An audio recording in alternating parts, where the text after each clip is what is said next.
Good evening to you from Victoria, BC. A heck of a matchup, United States and Sweden. Team Sweden has not been beaten in round-robin play at the World Junior Championship since December of 2006. And that hits the back of the net for Team Sweden. That might have taken a bounce, and it's 1-0 Swedes. If you're going to go to the front of the net like that, you'd better pay a price. 4-0 now, Sweden leading Team USA. Snuck through the wickets of Ersson, and the United States is on the board. Shot in front, tip and a score. Ryan Palin hits 4-2. 40 seconds left to play. Quinn Hughes in front, pass is loose, and it's there for Ryan Palin. 4-3. 35 seconds remain. And here we go. Farabee, pass to Palin. Palin shoots, scores! And instead of a 4-0 Sweden victory, we're going to play some more hockey. Bumfist, pass across, back to Bumfist, game-winning goal. Take your hats off to the U.S. 4 goals in the third. Yeah. Tremendous comeback and a lot to build off of.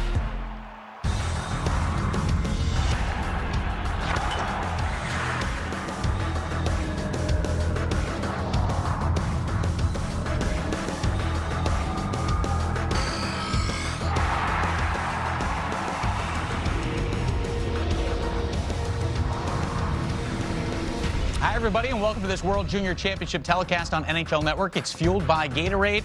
EJ Redick, I'm Jameson Coyle. What a way to close out 2020 and close out group play with Team USA taking on Team Sweden, and so much on the line as far as seedings in the quarterfinals. Yeah, it's not a winner-go-home type circumstance, but it is a win to set yourself up for a quarterfinal Saturday. And the elimination games, you see it right there, the Pool B standings. The U.S. with a win in regulation, they finish first. Yep. The Swedes with any type of win, regulation, overtime, shootout, they finish first.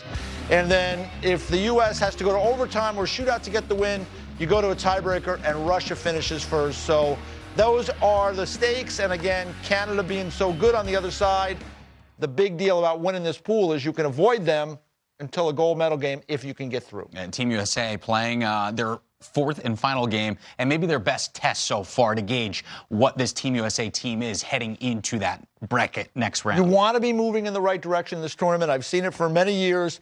You want to be playing your best as you go along. They lost the first game to the Russians. They've played better against lesser opponents. Tonight's a real test against the Swedes. I expect the Americans to come out and play hard and play well. All right, Team USA coming off back-to-back shutouts. Never in the history of this tournament have the Americans had 3 consecutive. Tonight would be a good time to close out 2020. As Team USA takes the ice, we'll take a quick timeout when we come back. Steven Nelson, Dave Starman have the call. Puck drop coming up. NHL Network from Edmonton next.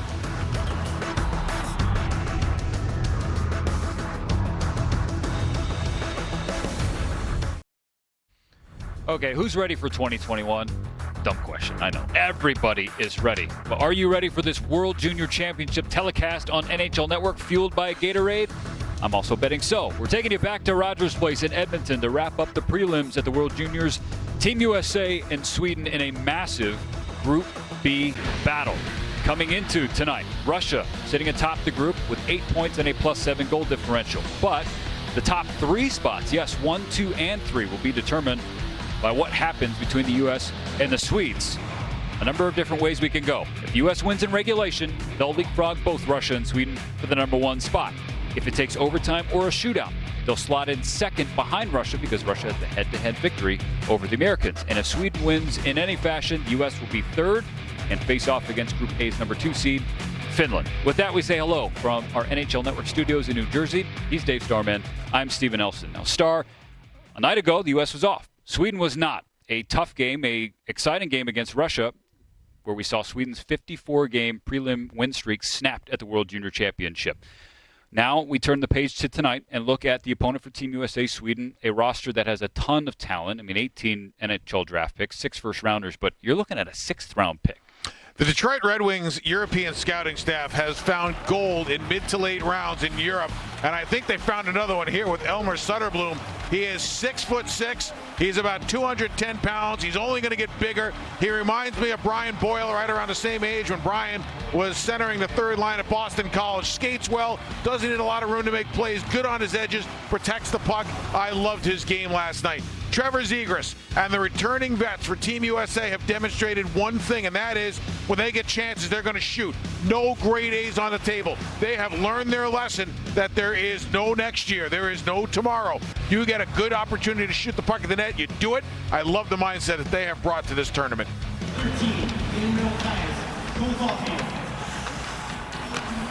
5 goals and 5 assists. I was just tallying that up to make sure it was not a mistake. Trevor Zegras has been pouring it on here in the World Junior Championship, leading the way for Team USA. We wrap up Group B play tonight, just like we wrap up the calendar year 2020, a year that has challenged us in so many ways, that has forced us to adapt, adjust, just as this tournament has done.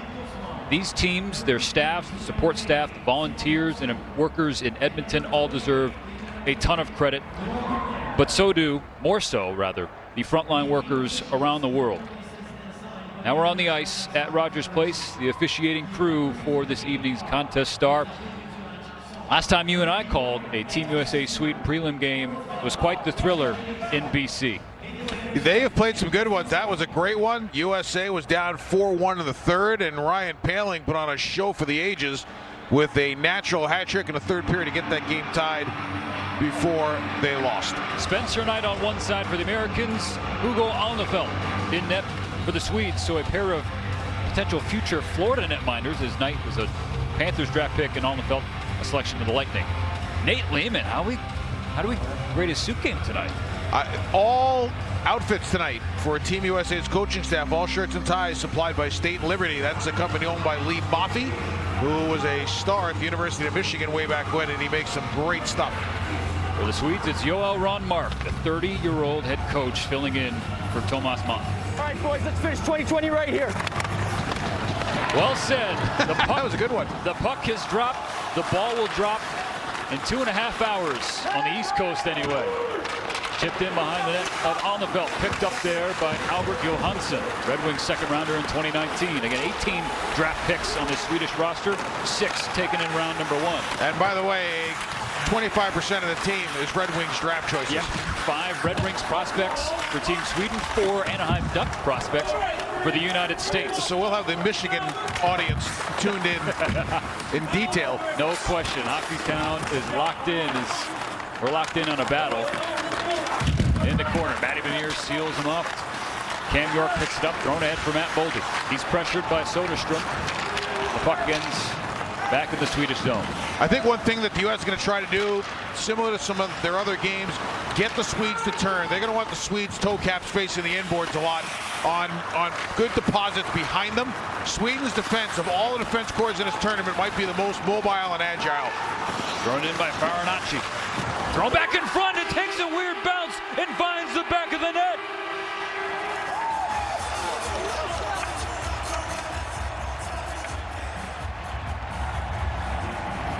A minute, 9 seconds into the contest, Drew Hellison has the United States up 1. Good entry by the U.S. Puck to the front of the net.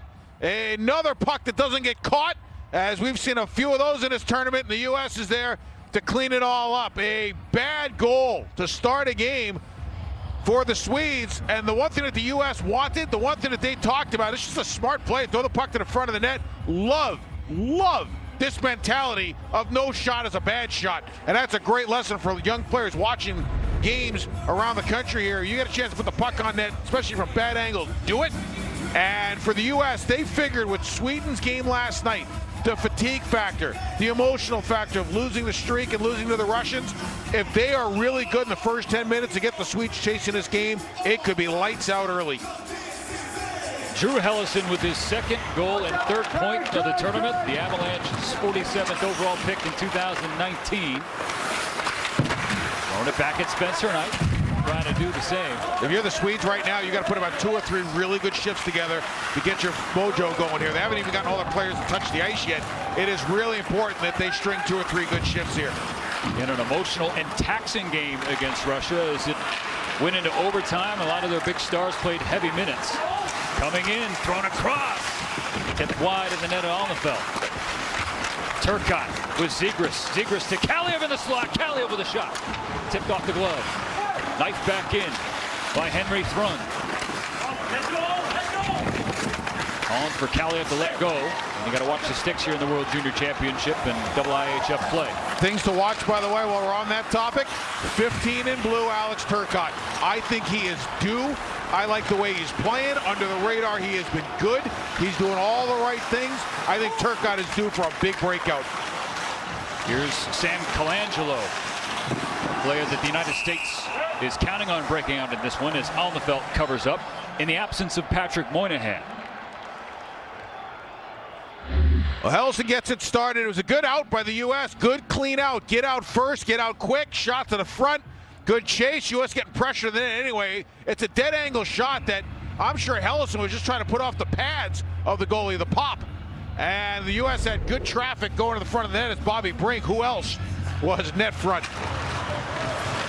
Shot from the top of the right circle. Alnefelt never saw it. Went off his shoulder. Coming the other way are the Swedes. Taken by Jake Sanderson now. He'll circle around as the United States will gather.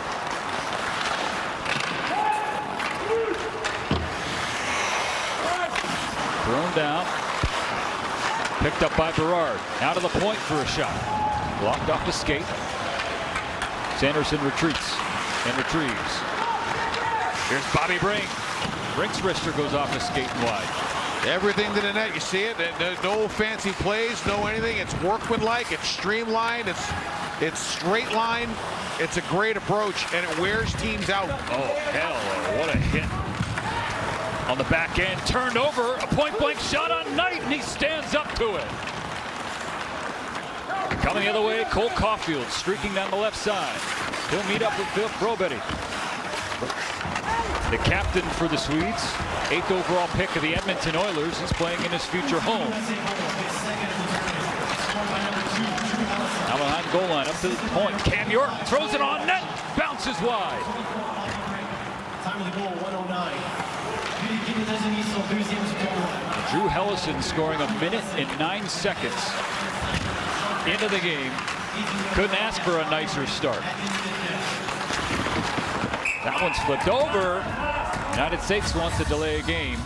Bishop says that it hit the glass.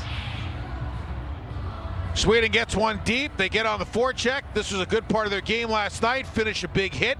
And one of the things they want to do is get on the U.S. defense, and then a turnover in a very similar place to where they turned it over against the Russians for the Russians' 3-1 lead in game number 1.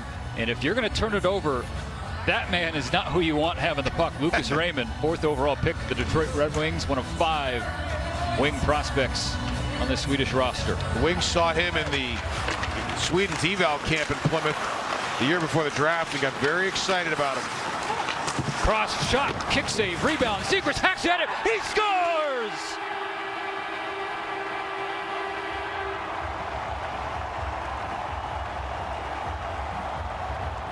Trevor Zegras with his 6th goal of the tournament. 2-0 red, white, and blue. Somebody get ice there? I saw it. And Zegras does what he's done all tournament. Get a puck, put the puck to the net. That's 2 goals on 2 bad angle shots just because they shot the puck. Goaltender's down in the RVH a little early. He's a big kid who doesn't give up a lot of room. That's a puck with eyeballs. If you're the Swedes right now, you are thinking 2 things. Do you pull the goalie and timeout? Because they are rattled. 2 goals on 5 shots against Hugo Alnefelt, 71st overall pick of the Tampa Bay Lightning in 2019. Sweden's got to be careful. This game is 1 quick goal away from being literally over. And if the United States wins this game in regulation, they would be the top spot in Group B. Also, I would like somebody to let Trevor Zegras know there is a small animal growing on his upper lip. Not sure if he's aware. As the puck is thrown in, Alnefelt will glove it down and hold. It's one thing if a team comes out storming, gets a couple of real good grade A chances, and buries them. Then you look at your defenseman like, okay, we need to play a little better here. Neither one of these goals are very good. And that's the disconcerting thing if you're the Swedes. Now, yesterday, the Russians had the Swins' ears pinned back pretty early. And as the game went on, the Swedes got better. It's a little different tonight because now you're playing back-to-back. And the fatigue factor and the jump may not be there like it was last night. There's said animal. Trevor Zegras, Anaheim Ducks.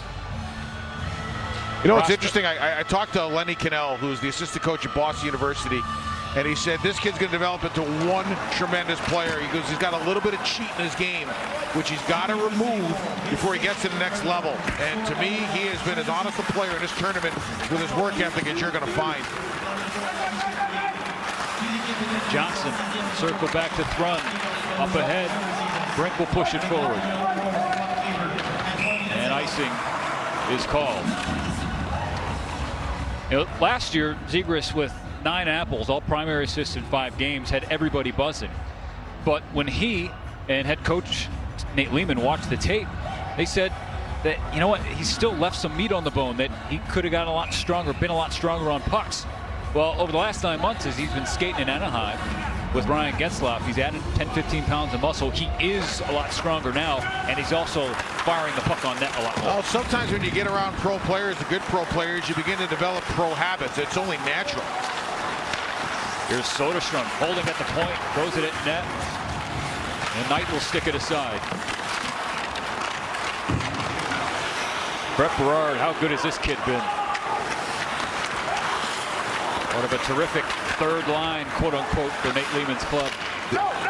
This third line reminds me of the Islanders' third line in '93 with Brad Delgado, Marty McGinnis, and current Canucks coach Travis Green. They provided major minutes, great two-way play, scored timely goals, got in and softened up the beef a bit. I mean, that was a great line for that team that year, and you need a good, if you're going to win, you need a good third line. You need a third line that can play positive. You need a third line that doesn't get scored against, that could get in and be physical, and that could really eat major minutes so that your first 2 lines are fresh, and throw some lineup matchup situations at your opponent where they've got to be ready for 3 lines and not 2. Olausson to the left. Has the puck taken from him by Sanderson. The United States going the other way. 3-on-2 briefly. Swedes back checking. Zegras ahead for Turcotte. Thrown on net, covered by Alnefelt. As the net is knocked off the moorings. Turcotte is up and okay. The United States has outscored the opposition 20-0 over the last 6 periods and change. And it's plays like that, which is why they're being selfish and unselfish at the right time. And it's a fine line to walk. Now, you brought up Zegras a moment ago, a lot of assists last year. Sometimes the younger guys are afraid to do too much shooting because they want to defer to the older players on the roster. Zegras has nobody to defer to. He's the best player on the team. So, I mean, he feels like shooting. Who's going to tell him not to? Centering attempt. As Sweden was begging for a penalty call, didn't get it. Now down below the goal line. And it ends up on a Swedish stick. 6 minutes passes here in the first. Quickly back into the zone. Caulfield tried to dangle and has it intercepted. Holding up on the far side is Heineman. He pushes it back to the point for a shot. Calmly stopped by Knight. Picked up by Tyler Klevin. If the Swedes' puck management was like business management, they'd be broke by now. I mean, they are just turning it over like crazy. And with that, a chance for Alnefelt and Sweden to catch their breath. They're down too early.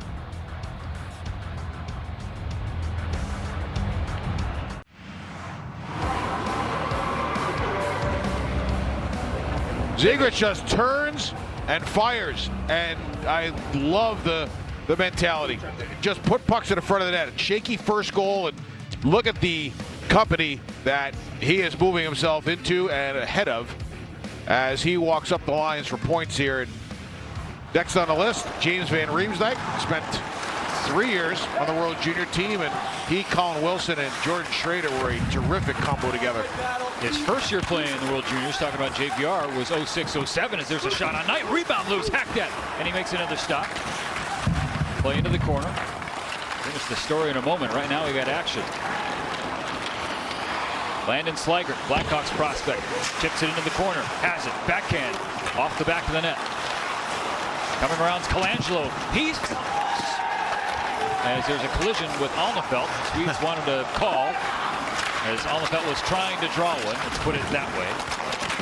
Brisson takes it away, has Colangelo backdoor.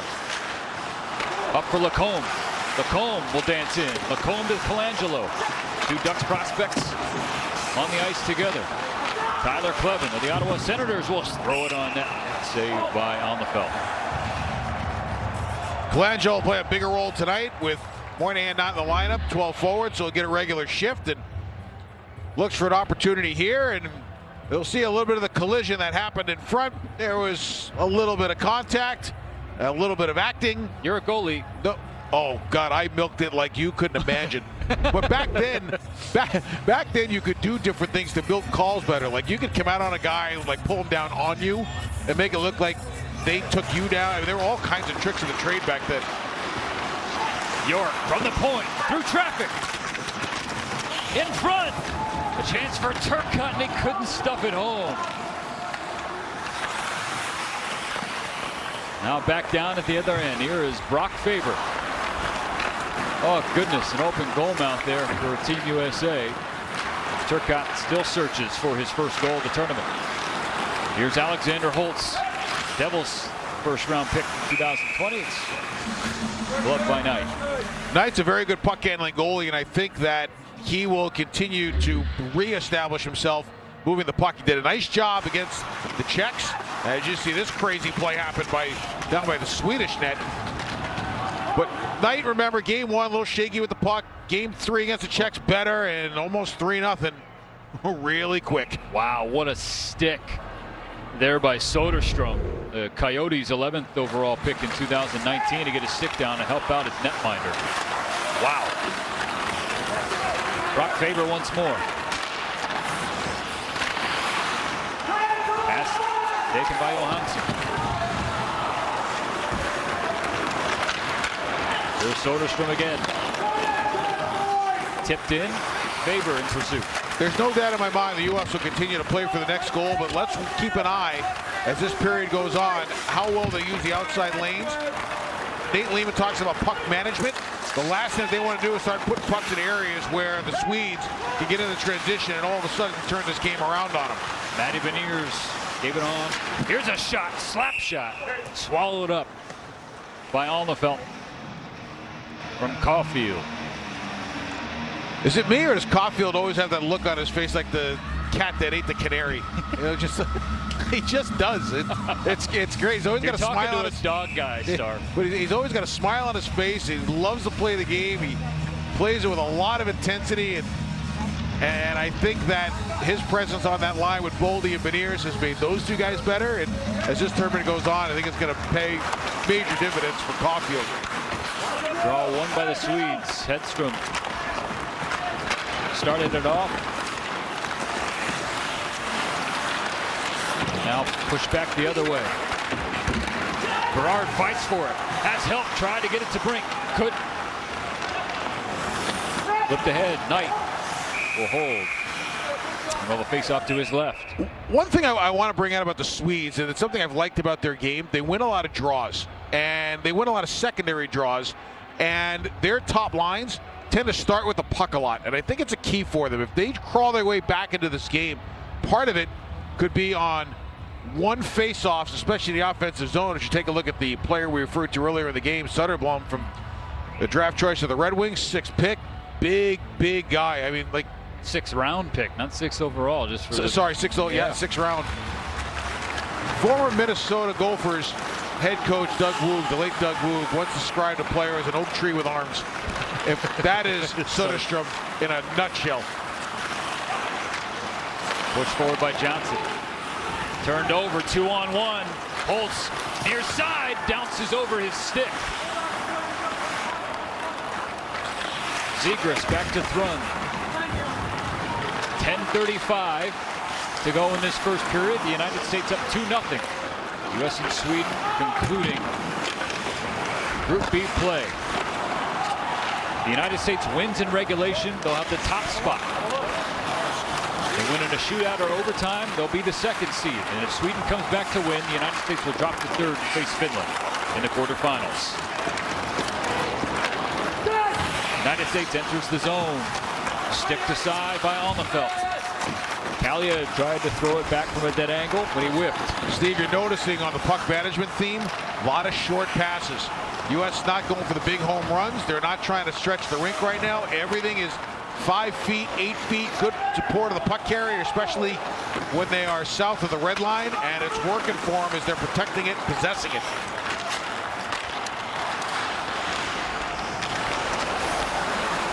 Back in the U.S. zone with 9.5 to play. Pushed ahead by Slager.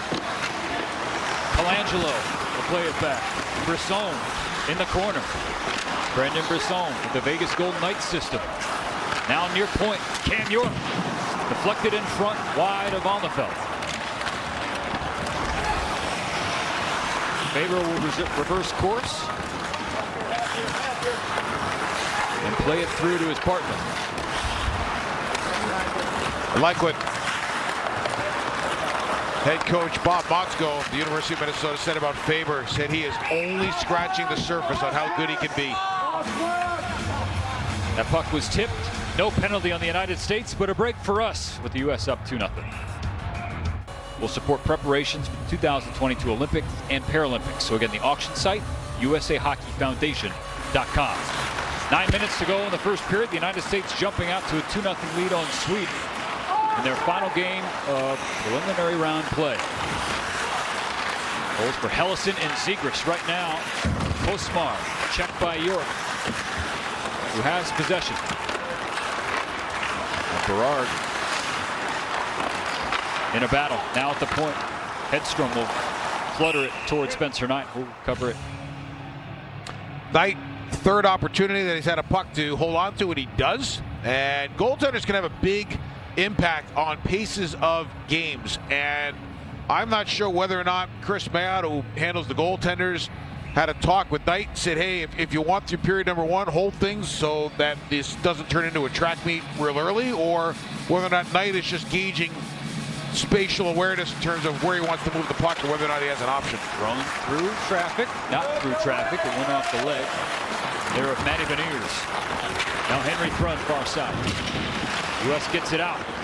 Coming strong is Matt Boldy. Boldy holds to the middle, shoots off the stick and out of play. Good play by Soderstrom, the first rounder of the Arizona Coyotes. Good defensive play. Soderstrom's one of those players, when you look at him play, you think to yourself, offense, offense, offense. Got a little bit of that Quinn Hughes component to him with low crouch, how well he uses his edges, skates well. And then on the other side of it, he can make some really good defensive plays with his stick. Boldy cut from last year's camp. There's no cutting him this year. And he has been dynamite through three games and change so far. Tobias Bjornbach, LA Kings first rounder in 2019, got it started. Now up for Alexander Holtz. Those two of 6 first round picks playing for Team Sweden. There's a first round pick for Team USA. Turcotte for Zegras, tipped in. Zegras battled with Robetti. Look at that collection of talent behind the goal line. Look at Zegras and Turcotte, 2 high-end guys, both in hunting pucks, both playing in hard areas, both getting into 50-50 battles. Sweden comes out with this one, but when your best players are your hardest workers, you have got something special happening. Allison. Now Jake Sanderson will push the pace. Slager will turn and chase.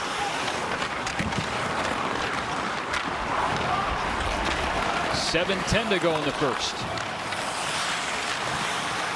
Niebeck has puck taken off his stick, and now it's Hedstrom in the corner, jockeying with Helleson and Slager. Shots 11-8 in favor of the United States. One high-quality chance, I would say, on Spencer Knight. This is the most noticeable Helleson has been so far in this tournament, but I've loved this first period. Niebeck plays it back. Now near side point, Soderstrom. Little stick handle to his right around Slager. Soderstrom still happy. Till Brisson. And then Sanderson.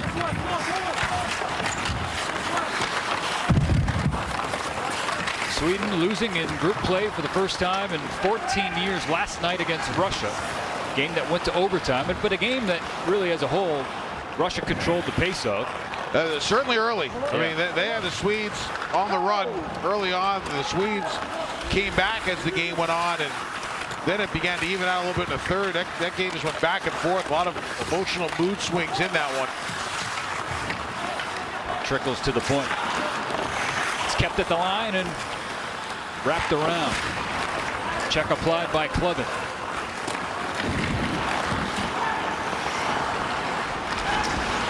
Now into the ozone for Clevin. Taken from him by Soderstrom. Played ahead for Holmstrom. Into the middle. Gunler throws it at night. Kicks away. Less than 5.5 in this opening 20 with Dave Starman and Steven Nelson in studio. Our own Jill Savage is embedded with Team USA. She will provide on-site interviews with players and coaches during intermission and postgame. Streaking into the zone was Brobetti, who's sealed off. Now Boldy will bring it on. Cross for Caulfield. He hits the brakes to set up. Boldy and Beniers down low. Caulfield will join the fun. Caulfield is just at the right point. Now he's in the left corner. See what I'm talking about? When your best players are your hardest workers, things go well, and he extends an offensive play with great hustle. He's been everywhere, and here he is again. Caulfield throws it on net, bounces off the glass. We play on. Beniers up top. Now thrown. Near side. Boldy to the middle. And we have a penalty call. High stick. We'll break it down when we come back on this World Junior Championship telecast fueled by Gatorade. In the box for Sweden, Emil Andrea, second round pick of the Flyers this past draft, high sticking the call. And then Brock Faber laying one on Brobetti, who was okay. Swedes are an aggressive penalty kill team. It hasn't been great for them in the tournament so far. They gave up 2 to the Russians last night. One of them was the 4-on-3 game winner. Yep. But they like to get after you. They do a pretty good job structurally in terms of taking away the flanks, taking away the hammer up top, keeping an eye on a bumper. Here's York. Zegras down for Boldy. Bounces off his stick and out. And where the U.S. power play is different than some of the other power plays that I've watched through this tournament is the U.S. uses their bumper guy better. The bumper guy, for the fans who don't watch a ton, is the guy in the middle of the power play setup in the 1-3-1. He is right in the middle between the hash marks. Cole Caulfield plays the bumper role on one of these units, and he's really good in the middle at supporting the puck, keeping his stick facing the puck so that he's constantly an option to whoever has it. The U.S. uses that man very well, so it draws coverage. The Euros tend to use the bumper as a little bit more of a deception to attract coverage so they can open up the flanks or the net front. Here is Cole Caulfield, gaining speed, held up at the line with a big hit from Bjornfot. Pair of 2019 first-round picks. Caulfield 15th overall to Montreal. Bjornfot 22nd to the Kings. All Caulfield's thinking about is that somebody get the license plate number. Matt Boldy, left circle. Arthur Kaliev, like Bjornfot, the Kings prospect. In that 2019 class, behind the net for Boldy. Trevor Zegras up for York. Far side, Zegras. Kaliev trickling down backdoor. Boldy down below the goal line. Thrown it. Hacking at it was Boldy. Finally dug out by the Swedes, but not cleared. Back to Zegras, far side. Zegras to Boldy. Boldy in front of the net. His shot kicked away. Zegras holds at the line, flips it back into the corner. Hedstrom helps Sweden break out and clear. So we talked about Caulfield and that bumper roll, and you saw that great chance that he got. A real quick shot of a pass from the side is we have a puck touch with a high stick, I believe, and Caulfield slightly before that tries to gain the zone, and he ran into a brick wall at the blue line. No sweat, gets right back up, keeps going along. Real good hit, shoulder on shoulder, follows through. But Caulfield made a really nice play in the middle. Once you get the puck between a seam and into the middle, structure tends to collapse. And that is one thing that I talked with Teddy Donato about this morning. the key to breaking down the Sweden penalty kill is getting their structure to start to collapse. And you saw the U.S. have some success there on that shot by Caulfield. Jake Sanderson in the second unit out there. Sam Colangelo coming down left circle. Up for Brink. Brink, that one trickles wide. Sanderson again. Down to Colangelo. Back to Sanderson. 10 seconds left on the man advantage. Colangelo cross. Pass tipped away by Kosmar. Now down below. Shot quick on the net of Alnefelt, who covers up. And now Bjornfot taking it section to Turcotte, getting an extra hack.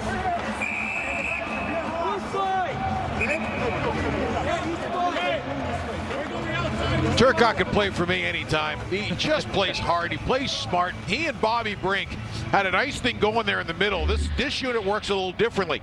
They'll work a low play. You got a potential jam option from Turcotte. Brink slots in, but Turcotte and Brink were constantly exchanging places down low to try to confuse the Swedish defense, and it winds up on the stick of Brink, who gets a good shot, and then Turcotte's coming in from the side. But with Turcotte being a left-handed shot on his offside, he gets a puck down low there. If he doesn't like what he sees out front, he could just as easily turn and jam it to the front of the net, kind of like Steve Larmer used to do. Turnover behind the net of Alnefelt. Sweden lucky to escape. Back at even strength. We just watched some future king on king prime with Bjornfot and Turcotte, both first rounders in 2019. Here's Hellison. Scored the first goal of the game for Team USA. Falls off his stick. Sweden back the other way. Here's your guy, Soderblom. Pressured by Sanderson. Now behind the net tonight. Less than 2 minutes to go in the first frame. Tipped into the corner. Olausen checked off, and the United States will take over. Right after he got drafted, Soderstrom came over to North America. Even though he knew he was going to go back to Europe and play, he came over to the prospect tournament that the Red Wings host in Traverse City, the rookie tournament where there's about 8 teams that can buy, and he had a great tournament for them, had a chance to be around the team. I just think as this kid fills out, grows into a center of gravity and puts on some muscle, he's going to be threatening some people for jobs at the high level. Brobetti flips it to Spencer Knight, who clears it, and it went off the glass and out. There is Elmer Soderblom, 159th overall. The Detroit Red Wings, and boy, is he a unit. I joked with their assistant Jam Ryan Martin today. I said basically with the way he plays and the way he gets in front of the net, he's Thomas Holmstrom, 8 inches bigger. So his father is actually the physio guy for Frölunda, the organization he plays for in Sweden. And that's another player development factory. Oh yeah. I'll tell you what, these small club programs, whether it be Sweden or Finland, you can stay, if you're playing in Sweden, let's say you're playing in Frölunda with the club team, and it'll go straight up through the SJL and up U20 and right to the pro. You can stay in the same organization from age 6 to age 36. Yep. Like, you don't have to leave. Right. And they do, the way that the national team gets built is a lot of recruitment and a lot of scouting out of the club programs throughout the country, but there's not a lot of running around changing programs. That's a great point, and they're all coming up in the same systems, the same fundamentals. All those little things help them play as a unit in these international events. That would be a foreign concept on Long Island. As they're into the final minute of play here in the first period, the United States and Sweden into the O-zone. Trevor Zegras in the neutral zone for Team USA, chips it off the glass, trying to lead Alex Turcotte. Bobby Brink, tip of the sword right now for Team USA. He'll circle back to the bench. Last half minute. The Swedes have a final rush in them to try and get on the board. Deflected out of play, stop it once more. I give the Swedes some credit. They stopped the bleeding. It was a bad start, and they clawed their way back into it, and they got some opportunities, and the goaltender's been a little bit more solid as the period's gone on. But with the start that they had, they dug themselves that hole where you and I discussed. Now they're chasing the game, and they're going to have to chase it throughout. And when you chase games, it's where you get out of your structure a little bit. Another good opportunity for the U.S. Little pop play. Last 15 seconds. Gundler will try and push the pace for the Swedish team. He holds up at the line, and they appear content to just run out the clock and head to the dressing room. 14 shots for the United States in the first period. 2 goals and a 2-goal lead. Hellison got it started. Zegras added to it. I'll tell you what, the number one thing, if you take a look at the U.S., you see a lot of players who look really relaxed. And when you play relaxed, you play really well. They are playing on instinct. They're not overthinking the game. They're keeping it simple. They're keeping it streamlined, and that is why they are finding success. And when they needed, they got some saves from Spencer Knight. Coming up, the first intermission report in studio, Tony Luffman and Stanley Cup champion Ken Danico, featuring interviews from R. Jill Savage, who's in the bubble in Edmonton. Come back for this World Junior Championship telecast fueled by Gatorade. Welcome to the World Juniors Intermission Report, fueled by Gatorade. Tony Luffman alongside Ken Danico. I've been abstaining from eating Swedish fish. I'm that much of a superstitious hockey fan. I don't think it had anything to do with the start, but boy, did the start have to do with where Team USA is. What a brilliant beginning to the game for the red, white, and blue. Well, as this preliminary round has progressed, they've really continued to get better and better, and that's what you want in a short tournament. Tough spot for Team Sweden after an hard-fought battle against Russia, Team Russia, emotionally last draining. night. And I thought that was the best game of the tournament thus far as competitiveness. Great game. But taking nothing away from Team USA, they're efficient. They're playing a precise, precision-type game as far as everybody contributing and playing the system that their coach wants. And they have a 2-0 lead with a few fortunate plays, I would say, on the goals, and not very good goaltending by Sweden, but they're getting it done right now through 20 minutes. And throughout this tournament, like I said, so important to get better and better. It looks like Team USA is doing that. When you say goals, one name comes to mind, Trevor Zegras. Watch number 9 here. Watch how long the puck is on his stick. Ready? Boom! He's amazing, Dano.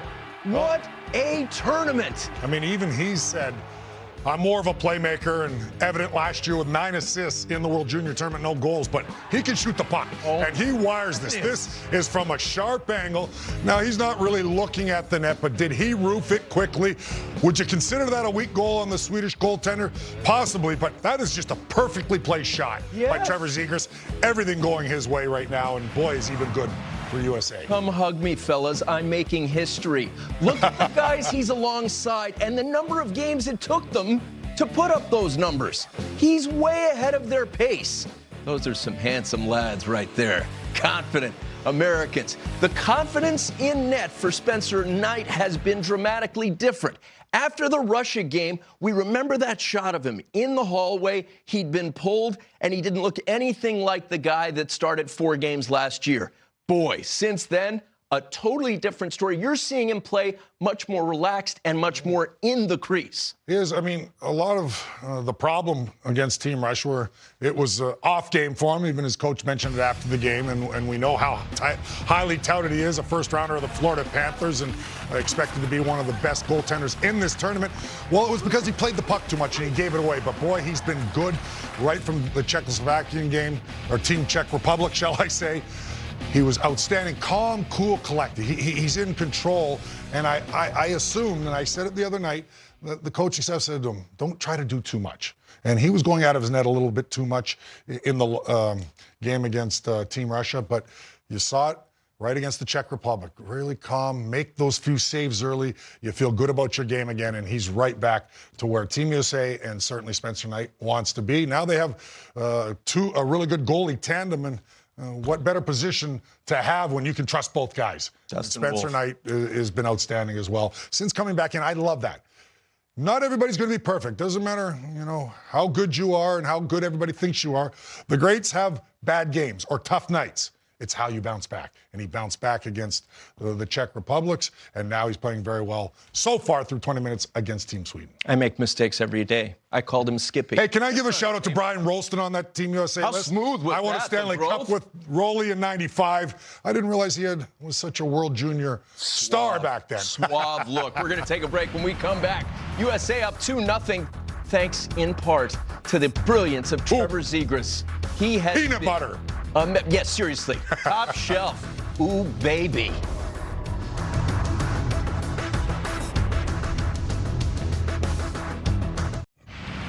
Welcome back to this World Juniors Intermission Report fueled by Gatorade. Those are impressive numbers. especially that top line. But let me give you a more impressive number. 1 hour, 40 minutes, 21 seconds.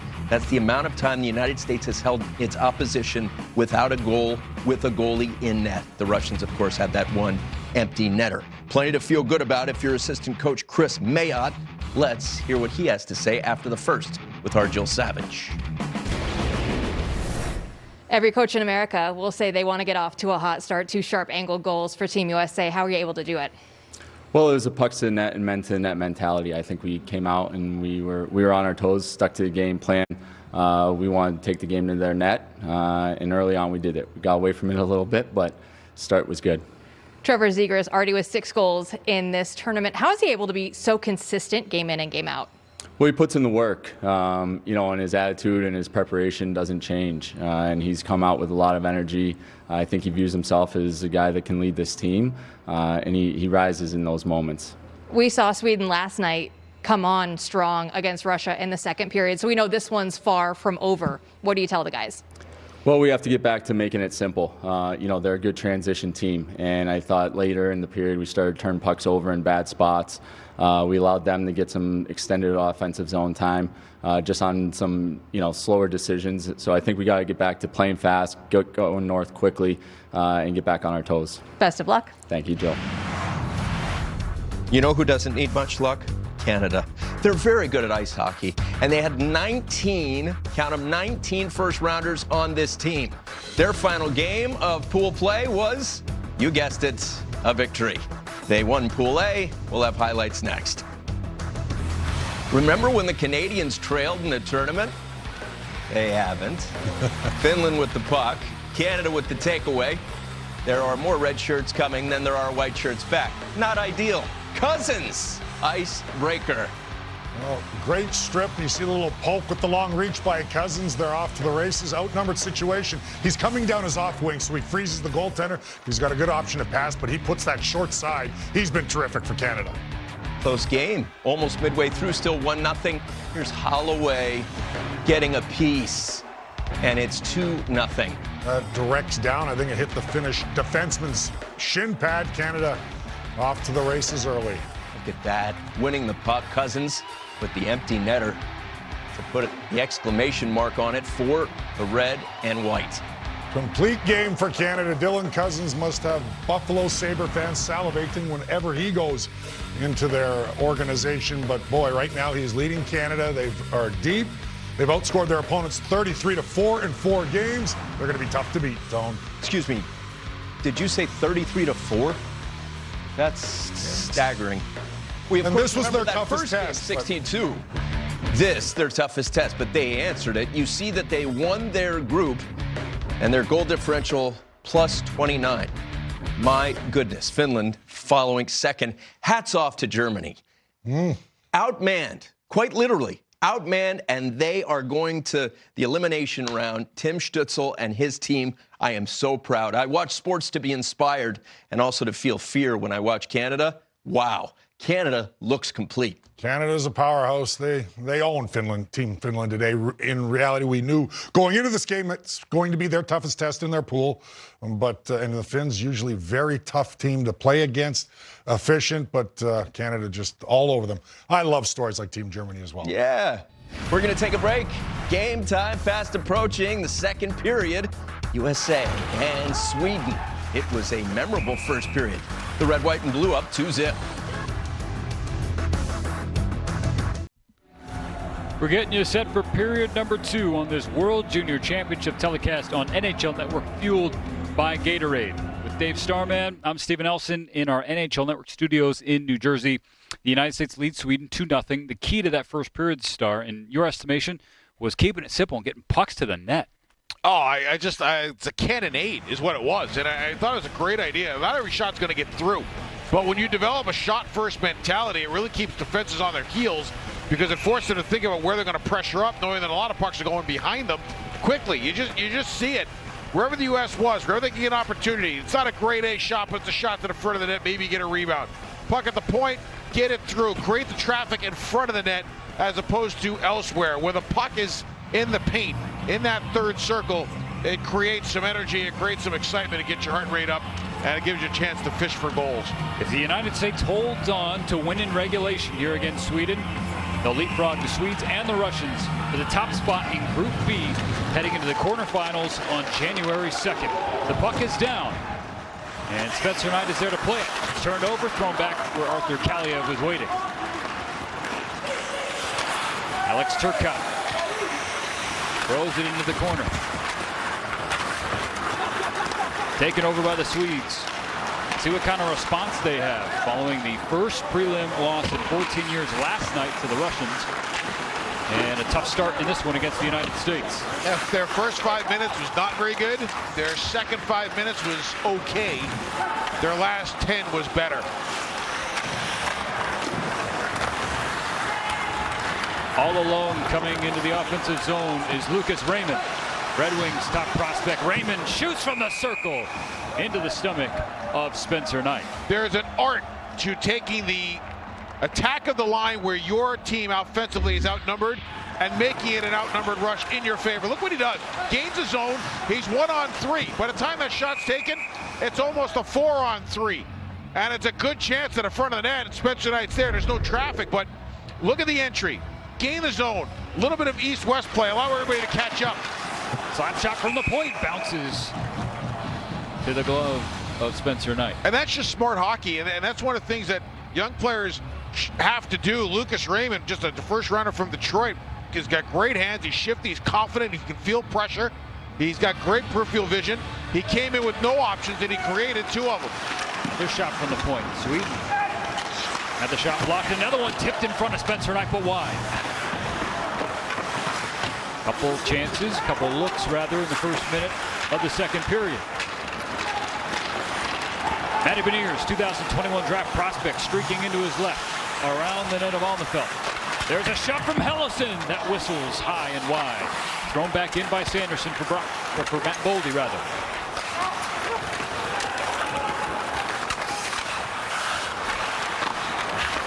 Now Matt Beniers on the far side. Boldy will throw it to the front. Tipped into the glove of Alnefelt.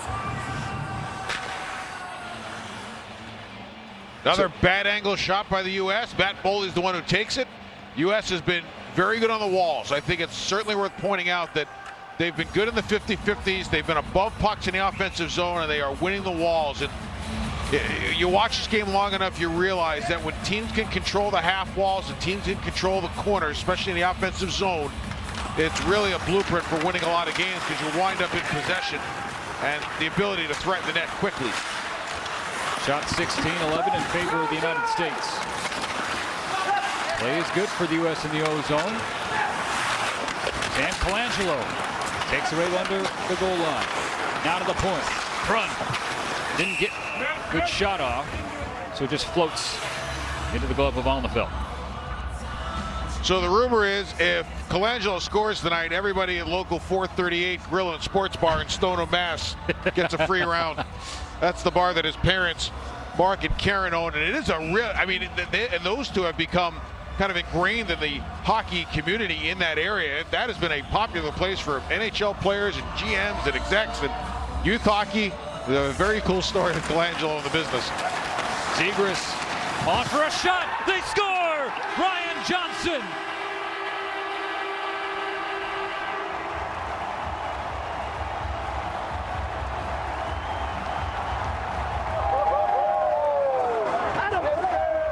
The United States scored 1 minute and 9 seconds into the first, 2 minutes into the second. 3-0.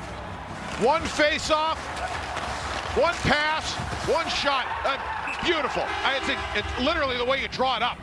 Win the face-off clean. One little play over, goes strong to weak across the Royal Road. Johnson comes in, finds some room, top shelf. Goaltender's going down off the side of the arm. Johnson activated immediately as soon as the one face-off happened. And it's a standard face-off play. Win it back, go if you can, go D-to-D quick, because that defenseman on the weak side should have a whole lot of daylight to walk in. Johnson smart and buries it. Ryan Johnson's first goal of the World Junior Championship, 3rd point. Went 31st overall to Buffalo in 2019. And that'll make Jeremiah Crow, their director of scouting, very happy to see his young prospect with a big goal here in the tournament. Watch the draw. Clean, little scramble play, Zegras over. Might be the first time Zegras has passed the puck, and I say that complimentary. Yeah. And he finds Johnson, and Johnson fires it. Great reaction from the U.S. benches. Once again, they get one early in a momentum shift time of the period. And with that assist, you see Johnson on the U.S. bench. Trevor Zegras has another multi-point effort. His 12th point in the tournament, 21st of his World Junior career. That breaks a tie with Brian Ralston and Mike Modano. He's now 1 point behind James Van Riemsdyk, 4 behind Jeremy Roenick, 6 behind Jordan Schrader for most all time. And this is his 9th World Juniors game, mind you, for Zegras. Here's Colangelo, the shot blockered away by Alnefelt.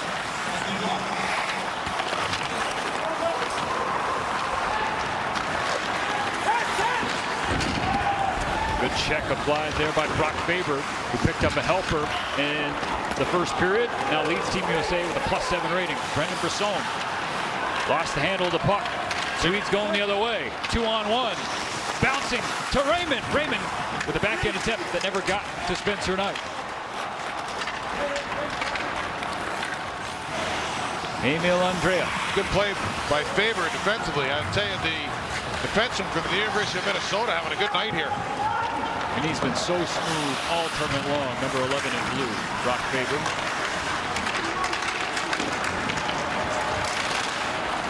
Attack back in the neutral ice. Beniers tried to poke it ahead. Spring Caulfield, who has it taken off his stick. Now coming in, Kosmar on Knight. Penalty coming up. Might be a penalty shot. Penalty shot. Do it. This started with a shaky pinch on the left wing side of the ice, which is where the defenseman got caught. He got himself caught in no man's land. You take it, and then it got turned around real quick. And the penalty shot gets called. Now, being that the shot happened, I'm starting to think to myself, why the call? Because normally it should be from behind where you impede the progress of the player and the shot doesn't happen. It won't be Arvid Kosmar who drew the penalty taking it. It's Victor Soderstrom. Soderstrom on Knight. Soderstrom lost the puck. He had Knight fooled and falling, but he couldn't fire a shot off. Oh, Bubba, no. Oh, this is a replay that both players hope somebody loses the film of. Soderstrom comes in slow, a little too deliberate, one extra move, and Knight tips over kind of like the tea kettle, and both benches look and say, wow, that just didn't look good. Just suboptimal on all sides, as you mentioned. Kind of want to do over for all parties involved. Right. Instead, Like I said, that's just a replay you hope never gets shown again. We play on, 16-20. Offside call. Kaliyev trying to enter the zone. Kaliyev's been quiet tonight. He was good the other night. As you get another look at the Swedish bench, and just as both players want to hope that it never gets shown again, here it is. You see Knight lose his balance. He was kind of looking to lateral release there and move over, and the one extra move by Soderstrom.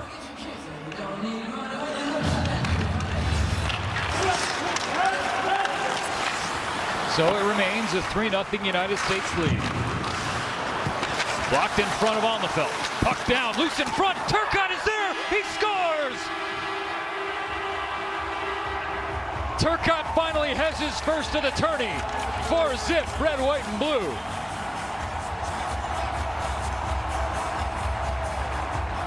Well, Turcotte has been stiff in this thing for 4 games, and he finally gets rewarded for all of his hard work. He's been one of those guys where when you look at his stats, okay, they're not blowing you away, but when you watch the games, you're saying to yourself, you know, the kid's a ball player, and here he puts himself right in the hard area, makes a move, gets inside the D, and once again, the United States forwards in behind their opponent's defense, and Turcotte with a quick spin, and the former Badger buries one.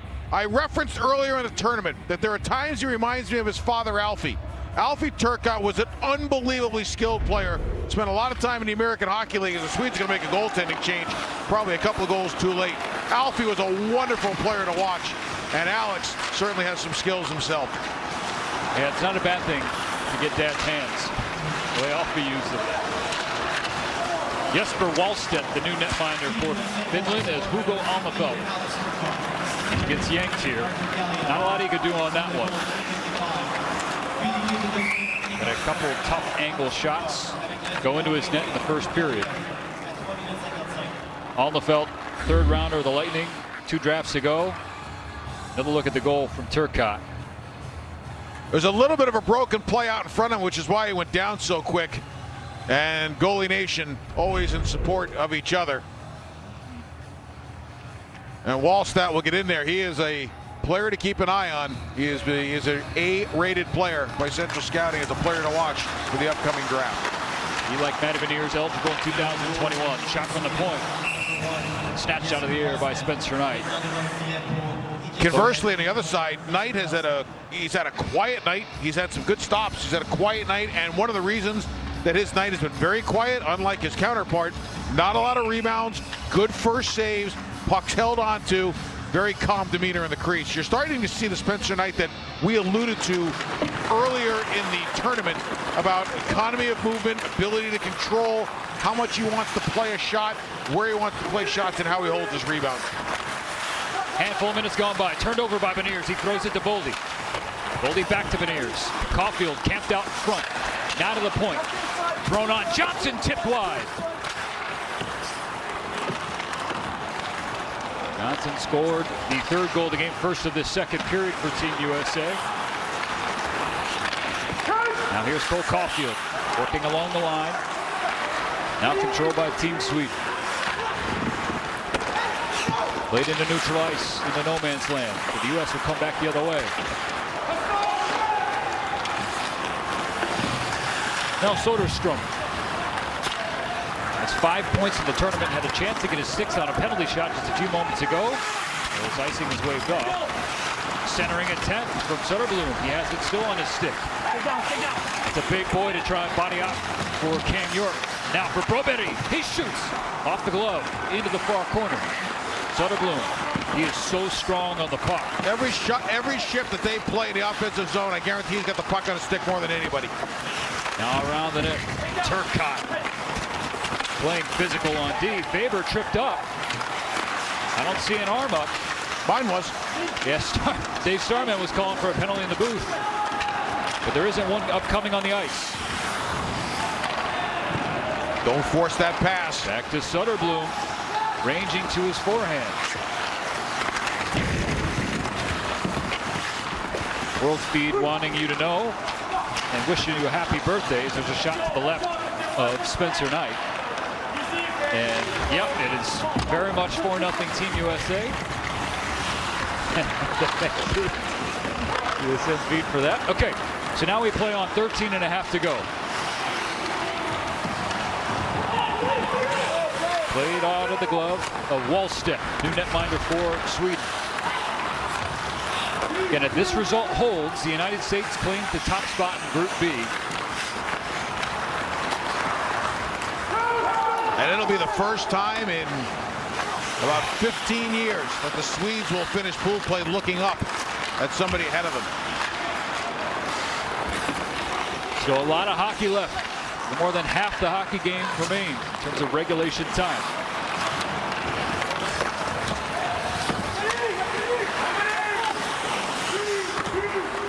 Now, Team Sweden, everybody has been impacted by COVID-19 around the world, but in this tournament especially. None more so than this. Well, Germany probably the most, but Sweden as well. 4 players, 4 coaches, including the head coach, Thomas Montaigne, who's been there the last 4 seasons. He did a wonderful presentation this summer on how he builds the Swedish team for the World Juniors. It's just too bad that he couldn't see it to fruition. John Farinacci and Team USA up 4-0 here in the 2nd.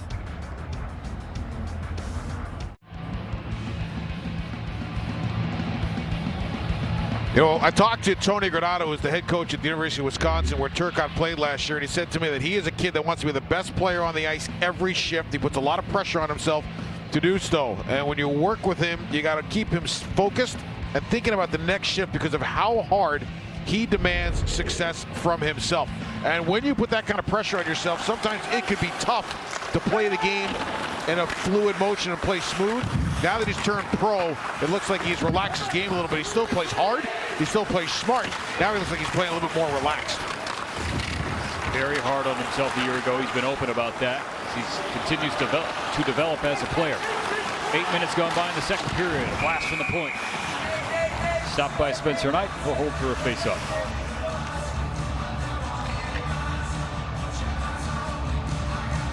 One thing that, as you take a look at the Swedish bench and the concern there, one thing with Spencer Knight, and one of the reasons that he's been good this year, when I was talking with Mike Ayers, his goalie coach at Boston College, they made an adjustment to his glove hand. They positioned it a little bit differently. It's now a little bit more off his body. His elbow is not locked into his body, so his hand is more athletic. He's got his fingers pointed outward instead of upward. His gloves in that nice 3 o'clock comfortable position, and it's become much more of a weapon for him. And just the fluidity and the athleticism combined with the tactical component of his game continues to make him better each and every game. Cole Caulfield will chip it forward and chase into the corner. He's spotted up by Andrea. Caulfield. Now up top. Shot blocked by Soderblom. Caulfield. To Boldy.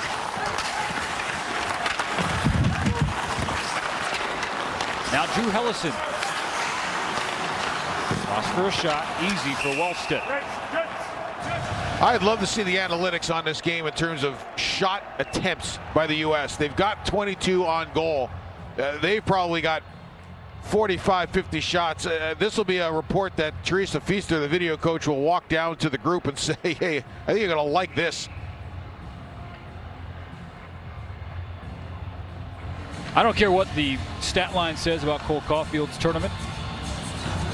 He has been excellent.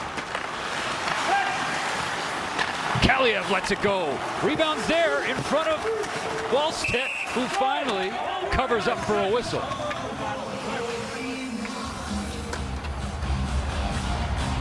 Turcotte was camped out. Yeah, who else? And you saw Zegras look at him and say, hey, perfect. I mean, you got 3 big rigs on that line that all love to play in hard areas, who all have NHL shots. Zegras, Turcotte, Kaliev can all rip it. They can all play hard. They can all use their size as a weapon. Zegras at 6 foot, Turcotte just a shade under, and the Artie Party at 6'2", and they are not shy about being in tough areas to get shots.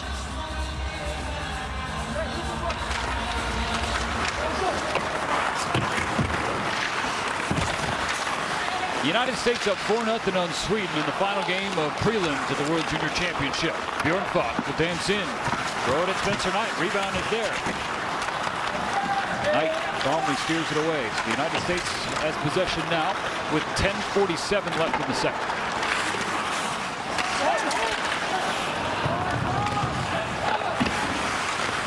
Wallstedt will play it forward. Not out. Here's Raymond. Now ends up with Brock Faber. Johnson will angle it off the boards. U.S. has to get back onside. Said they'll go for a change. Tobias Bjornfoot on ahead. Raymond down. Holtz for the shot off the shoulder of Spencer Knight. I like that save because they didn't default into the RVH. He stayed up and took the shot in a standing position so he couldn't get big top net. Look out in front of Spencer Knight as York tried to pass it to his partner Faber. It went off the skate of an official. Gave the Swedes an opportunity.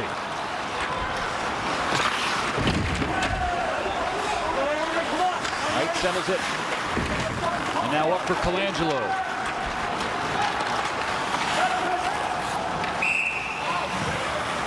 We have a whistle here with 9:38 and a timeout. The United States is up by 4 in this World Junior Championship telecast that's fueled by Gatorade.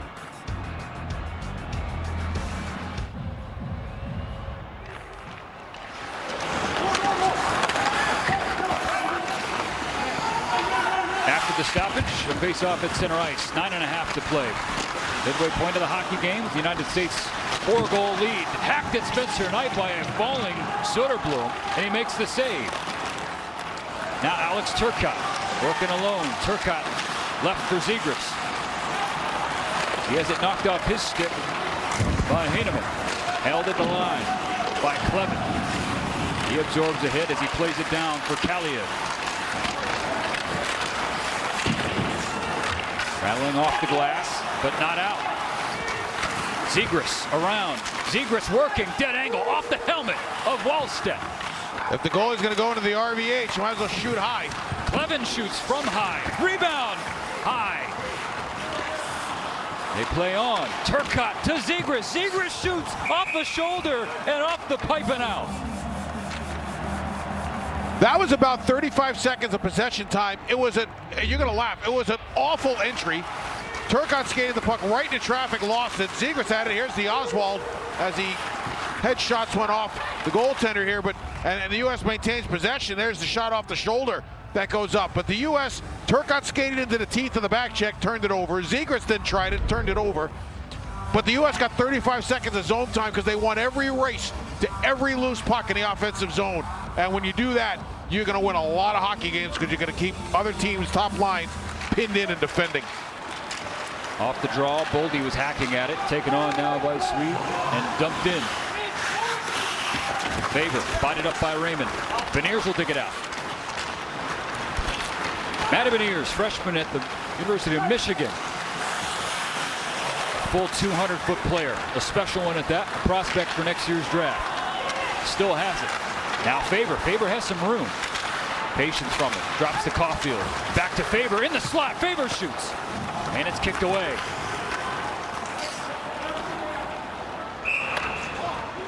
Icing with 8:02 left in the second period.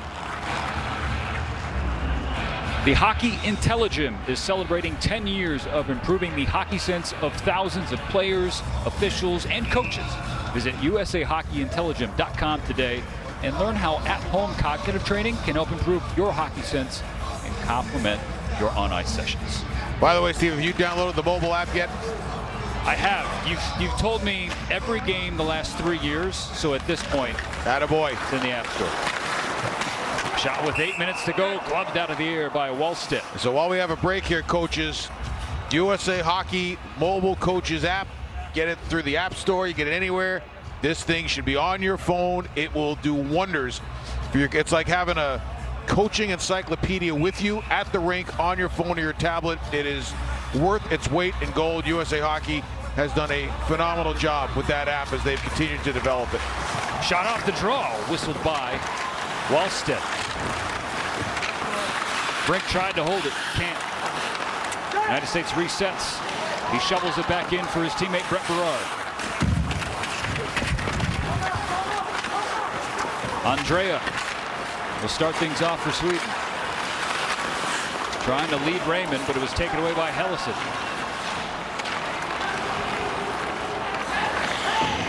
Thrown around by Sundsvik. Now Sanderson behind the net. Shot from the point. Tipped. Just trickles wide. White doesn't know. He kicks out and makes a save.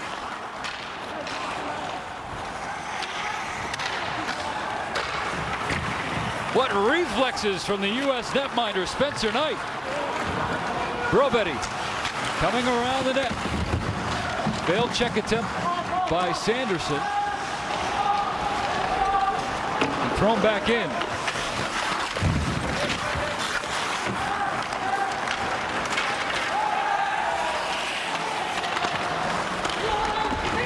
Back the other way for Niebeck.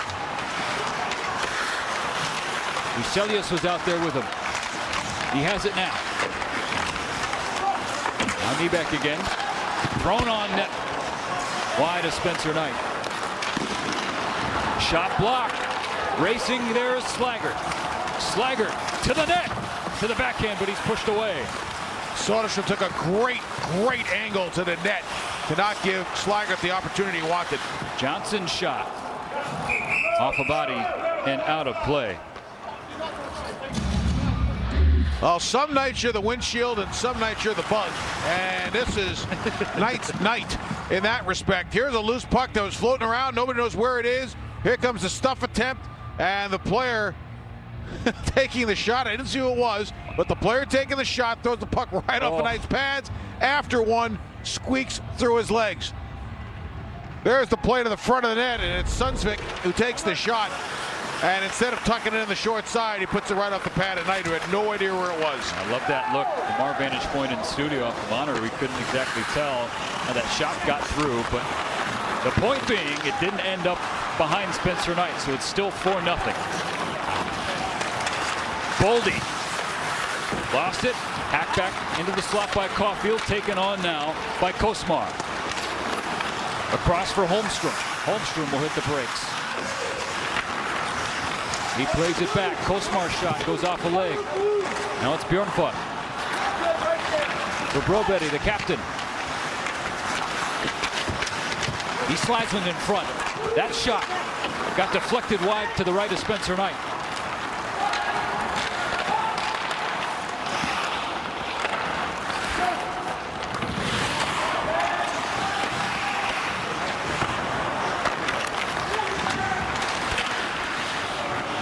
Down to the final 5 minutes of play in the second period.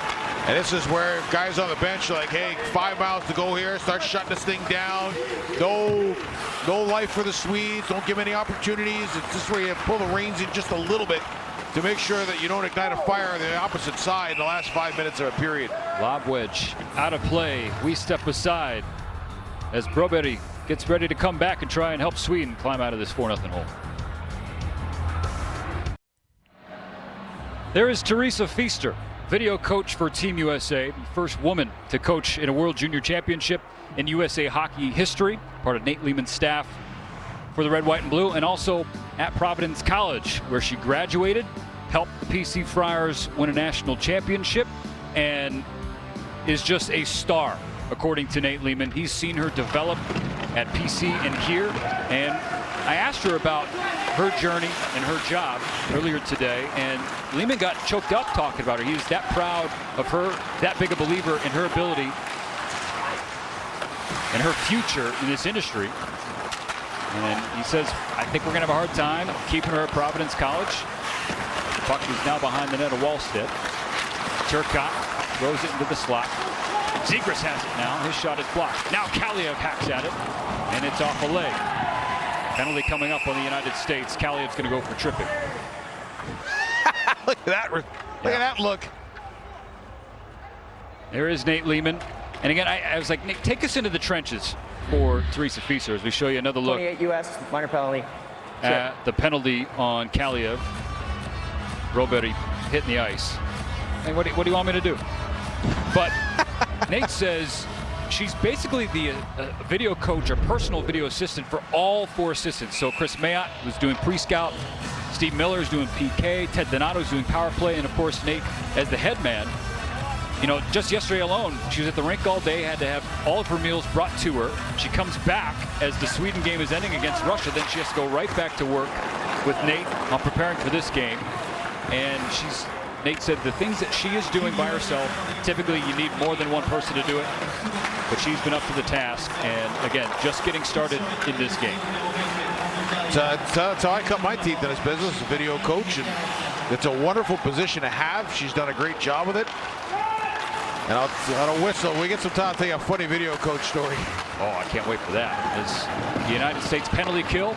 Boy, would I love to be a video coach in this era with all the programs or the Exos or whatever everybody's using. Just so much easier to cut games up as opposed to the old days. Coming into the slot, Soderblom shot off the post. United States penalty kill has been the best in the tournament. Well, they haven't taken many penalties. It's been the most disciplined team. That's been a focus for Lehman's staff. Soderblom, you highlighted him in our pregame show, 6th-round pick for the Red Wings 2 years ago.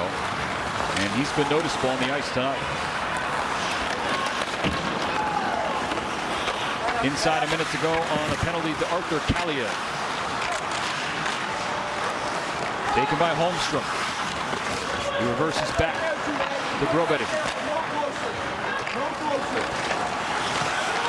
Johnson, backdoor pass, bounced over the stick of Raymond. Now to Gunler. Gunler holds. Beniers pokes it away. Matty Beniers, folks. What a player. And you're seeing Sweden try to set up in its bread and butter. Flank to flank through the seam has been their play. Like I told you, they don't use the bumper a ton, and they don't put the puck back to the point all that much. What the Swedes love to do is get it flank to flank for a one-timer. Landon Slaggert's without a stick. 5 seconds left on the Kaliev minor. He finally picks one up. He's got his twig, and the United States has their 5th man back out there.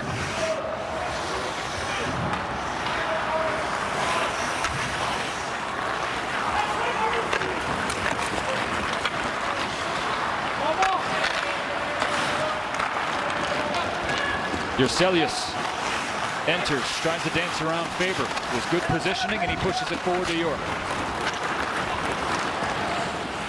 Less than 2 to play in the second period. 4-0 Team USA. If this result holds, the Americans will own the #1 seed in Group B. Larson still has it. Now to the point. There's Johansson's shot. Knight takes a tumble in front as he was tripped up by Berzelius. And you saw no panic in Knight. Kept his logo towards the puck, tracked it as he was getting up instead of swimming around. He and Askarov from Russia, like 2 completely different goalies. Where Askarov will be swimming around, and he's effective at it too. Knight is just more composed. Final 55 seconds of the second. Niederbach with the shot. Off a leg. Has to be picked up and dumped back in. Johnson will take over.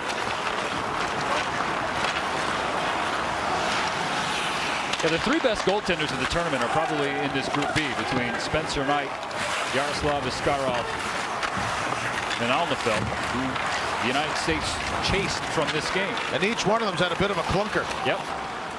Going to happen in this tournament. Yes, it sure does.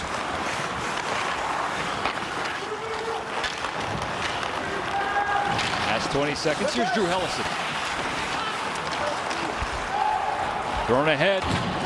Sanderson wins the battle, the race rather, with Gunler.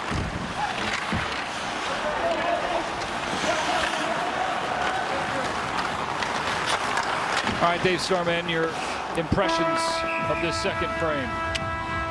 Thought it was another efficient period for the U.S. It was very businesslike. It was very methodical. It was very no frills. I thought they made a lot of smart plays. They put the pucks in good areas and didn't take a lot of high-risk chances. The Swedish defense is really dangerous, and they did not give them a chance to impact that period whatsoever. And it's a credit to them and how well and where they handled the puck.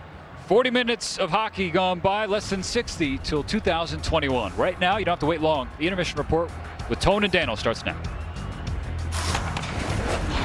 Welcome to this World Juniors Intermission Report, fueled by Gatorade. If you're a fan of the great sports movie Ace Ventura, like me, alrighty then, you'll appreciate this. That movie is total running time 86 minutes long. Team USA, the defense, the penalty kill, the net minding has now gone 2 hours and 21 seconds without giving up a goal while the goalie was in net. You have to go back to the empty netter that Russia scored. This is now 2 periods against a quality opponent. Dano, what do you think? The goaltending has been real solid for Team USA, starting with Dustin Wolfbeck after he took over after the game against Russia, or for Spencer Knight. But Spencer Knight's come back, played 2 great games. But I like the play as a whole, as a team in front of them. I'm watching the work ethic and boxing out, and Team USA's forwards coming down low. 5 guys always in the picture defensively. So they've got a lot of help from their team, but they've made the saves they've had to. They haven't had to be spectacular, stand on their head type goaltending. Just sound, solid. That's what Spencer Knight has given them in the last few games. Jake Sanderson, really helpful in a great scoring opportunity during that second period. It's a collective effort. It always is. I always hear that said about your teams. Did Marty make the defense, or did the defense make Marty? Either way, you guys were on. It's usually a combination for good teams. Wallpaper. That's what Team USA has going right now. And you can see, we talk about getting better as the tournament goes on, and they certainly are doing that. But the commitment from each guy, and that's not just in the offensive zone. I'm talking defensively, and the goaltending we all talk collectively has to be on. But boy, are they working hard, boxing out. They've played extremely disciplined throughout this tournament, which is vital in a short tournament because it can cost you games. They stay out of the penalty box. They play strong defensive hockey. They've been great. And right here, we take a look at it. In fact, 5 shorthanded times throughout this tournament, only 1 tonight, I believe, against Team Sweden. So they've done a lot of good things, and that comes from the top. The coaching staff, led by Lehman, as far as telling them, getting it into their minds right from the start of this tournament. Guys, there's no second guessing this. This has to be a disciplined type tournament because you play against these top teams and you take too many penalties and you cost yourself hockey games. Well, they've received the message loud and clear from their coaching staff, from the discipline, from the defensive structure when they're in their own zone, and everybody really coming together right now. They've been real solid through 40 minutes. Team Sweden, a little bit out of gas here. And you got to say that after playing a tough, hard-fought game, an excellent game against Russia and losing in overtime. He used the word message. Be thankful you don't have Alex Tanguay texting you every day of the tournament. Bless his heart. Canada, the most talented team. Tang's the best at chirping. There's nothing he can say about this snipe from Johnson. Roof! Pick a corner. His name is common. His game is not. No more tears. Come right back.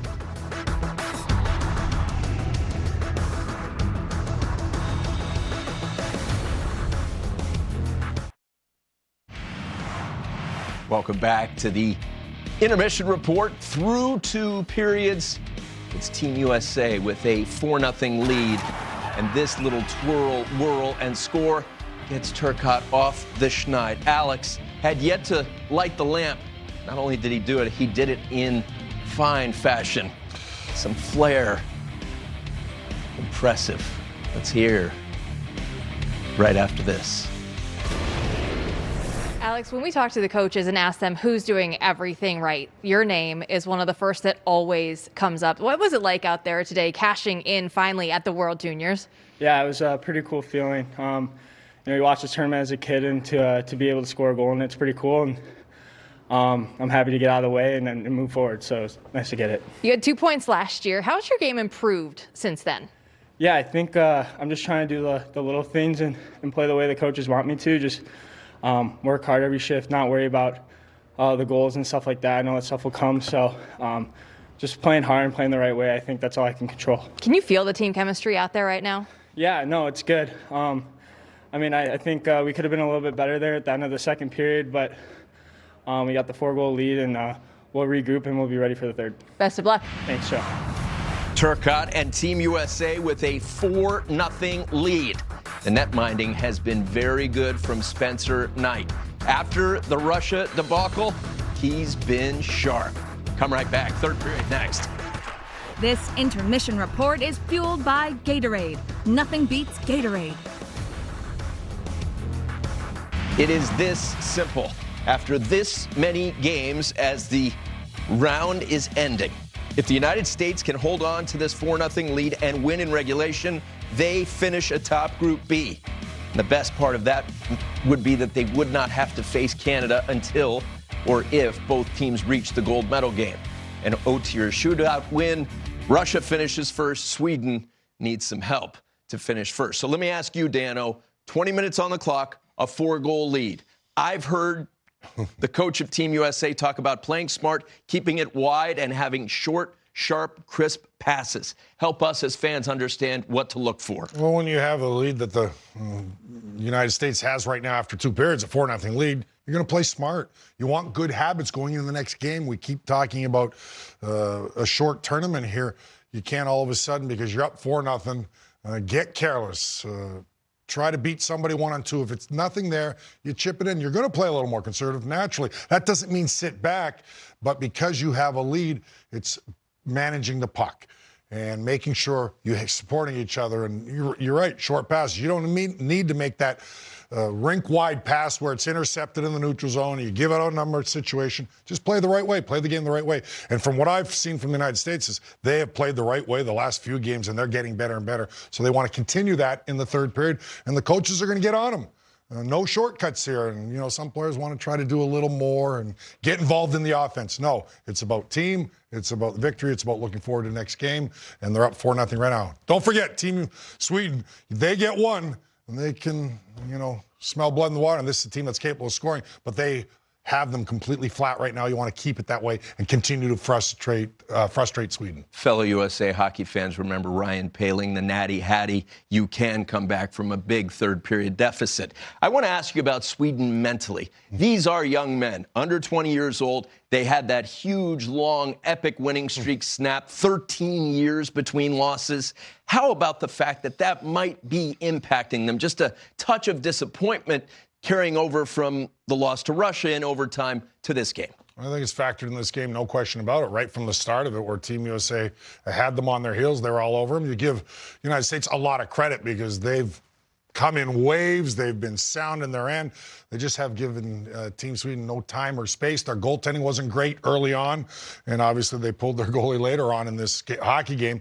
But, yeah, they came out flat, and it showed the hard-fought game they had against Russia. And obviously these guys haven't played in that long winning streak we're talking about, but there's a little pressure on you thinking about your country, and we haven't lost in 54 games, I believe it was, going in to tonight's game against Team USA in preliminary round. So that always plays a little bit into it, and they haven't had their best so far against the United States. 20 minutes on the clock. Team USA that far from being able to claim Group B. The offense has been good. Turcotte off the schneid and feeling good. On Wisconsin. Forget about Ron Dane. This guy, much to admire. Don't go anywhere. Third period next.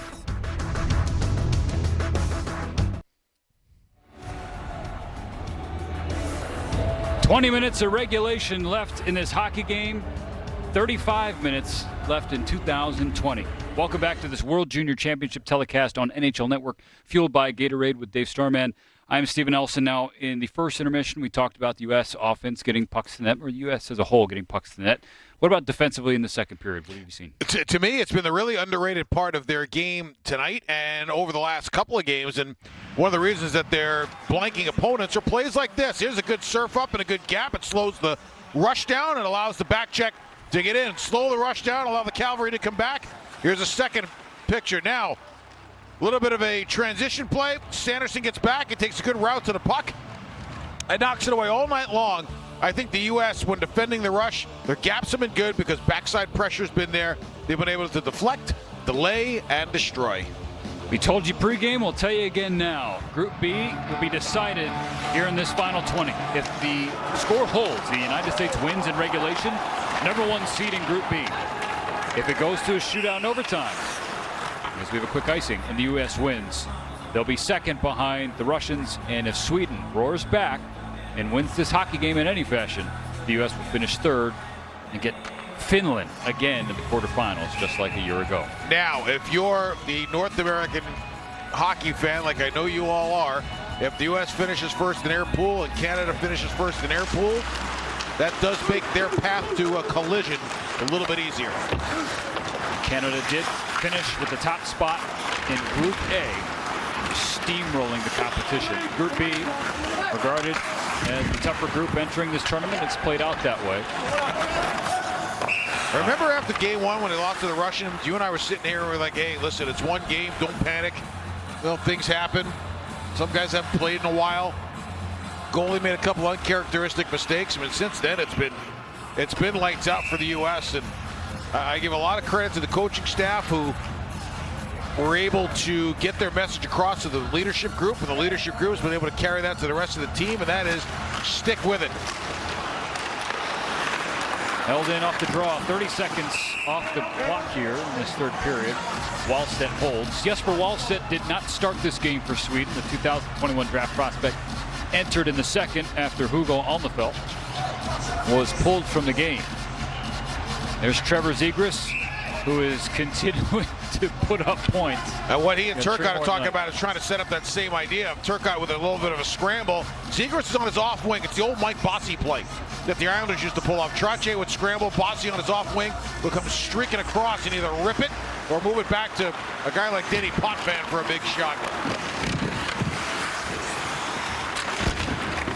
Turcotte and Kaliev fighting for it in the corner. Swedes win the battle. But Zegras applies the body to send the puck back down behind the goal line. Turcotte will usher to the point. Sanderson shot tipped by Turcotte, floating in the air, still in the air, just comes down. And now pulled out by Soderblom. Turcotte just hunting pucks, staying above pucks, on guys' sticks. I have really, really liked his game tonight. Trevor Zegras across center ice to Arthur Kaliev. Kaliev throws it across for Zegras to pick it up. Zegras throws it to Kaliev and it just bounces over his stick.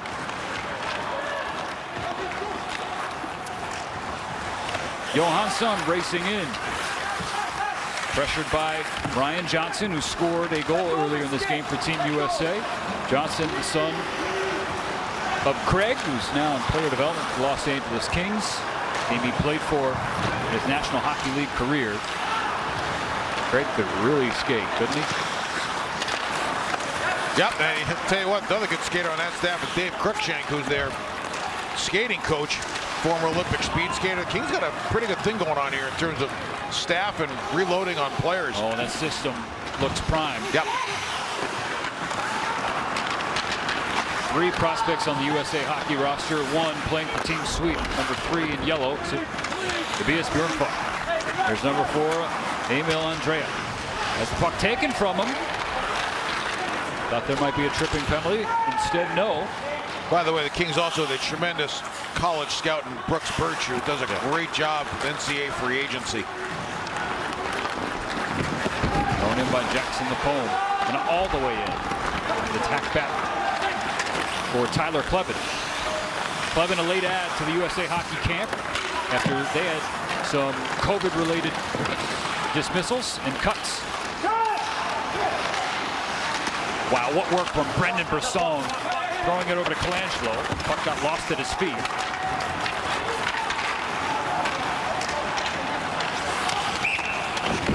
A whistle offside and a check from Kleven, who's a big boy. I don't know if you remember a player played at the University of North Dakota a little bit at the pro level, Matt Spavey, but Kleven is right along those lines. Just a big rig who can hit and move, get pucks up ice, can wire a puck to the net. I know Brad Berry and his staff at the University of North Dakota are really excited about the way that this kid plays. He and Sanderson are really good buddies. He calls them the odd couple. He said there are mornings that he shows up at 6:30 a.m. and Sanderson and Kleven are already at the rink. He goes, Sanderson is a little bit more put together. He goes, Kleven can be a little bit more of the unmade bed. But the two of them are just dialed in, and depending on how long they're there, some future leadership for the University of North Dakota. Yeah, Tyler says Jake is just so pro in everything he does, so he tries to pick up things here and there, and he thinks Jake gets some things from him as well as Knight gloves it down. But Kleven listed at 6'4", a tick over 200 pounds, and during the shutdown over the summer, put on about 10 pounds of muscle. I think a lot of players and athletes around the world can say that, but his father, Chris, built a gym in the garage. Throw some plates around. He also worked on his edge work. Now he's got a spot on Team USA. 16:50 in regulation. The United States that close. The #1 seed in Group B at the World Junior Championship. I was talking to Brad Berry about his recruiting process, and they said it's kind of like a big lump of clay to mold. Said, but the guy had his room decorated in North Dakota fighting Sioux stuff from the time he was a kid. Because how do you not put that kid in your program? Faber. Backhanded over to York. If you're the United States, what are you trying to do here in the third period? Great question. Push the pace, play like it's a 0-0 game, play for the next goal, keep your habits good, no mistakes. This is not a time to get cavalier because you're building for the next game. So no showtime, no individualistic, no stat padding. Play the game like you're playing for the next goal, like the next goal means everything to you. keep up your intensity, keep up your habits. Sanderson tried to play it forward, but it went off the leg of one Heineman. He races, where he's met there by Drew Hellison. Hellison helps turn things over. Now Brett Berard will have it. He pushes it up to Bobby Brink. Brink bumps, chases, collides with Andrea. Brink and Berard down low. This line has been incredible for Nate Liebman's group in every game thus far.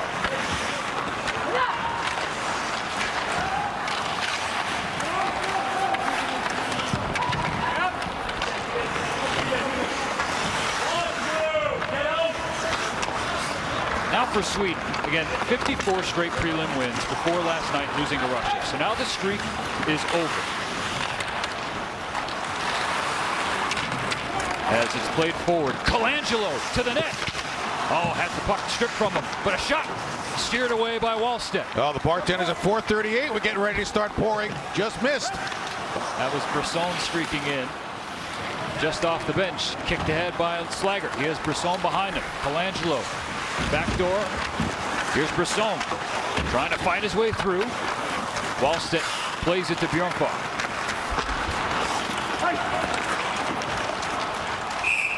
And we have an icy. It's been a little bit of a blasé period for the most part as this thing has started out. We're 5.5 minutes in, and we were just talking about the U.S. and what they want to do. They're managing the game. I guarantee you what the coaching staff wants to see is them keep the pedal on the metal. But you also have to understand they are kids. They don't have the savvy that pros do, where they understand the shift-by-shift mentality for 60 straight minutes. These kids are learning it as they go.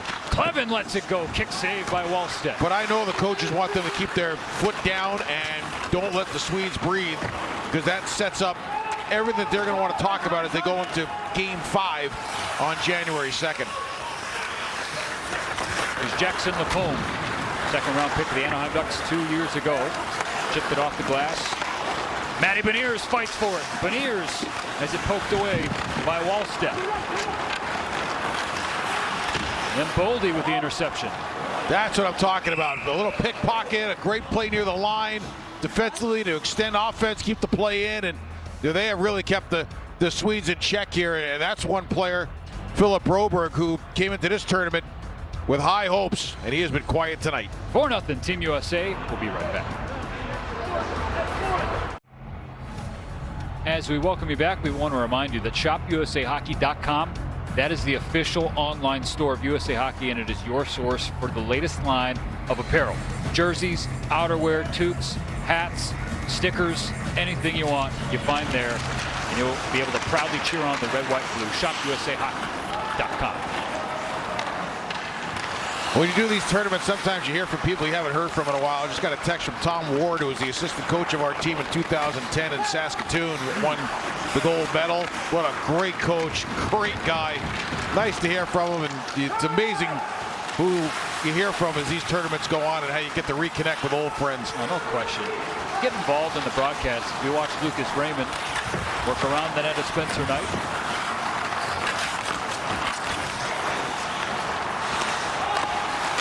Thrown back in. Raymond again. York hacking at it. Raymond still looking backdoor for Holtz was Raymond.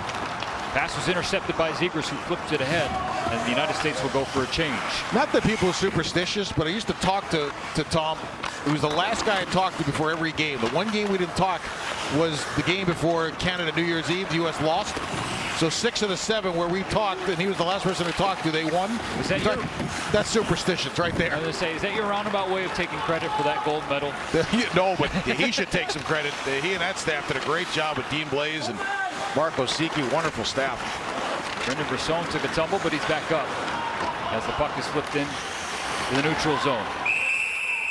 Laid down, hand pass. Joe Exter on that staff as well. That was a great group. Yoel Runmark turns 31 years old on the 24th of this month. He found out on December 8th that he was going to be taking over for Tomas Montaigne.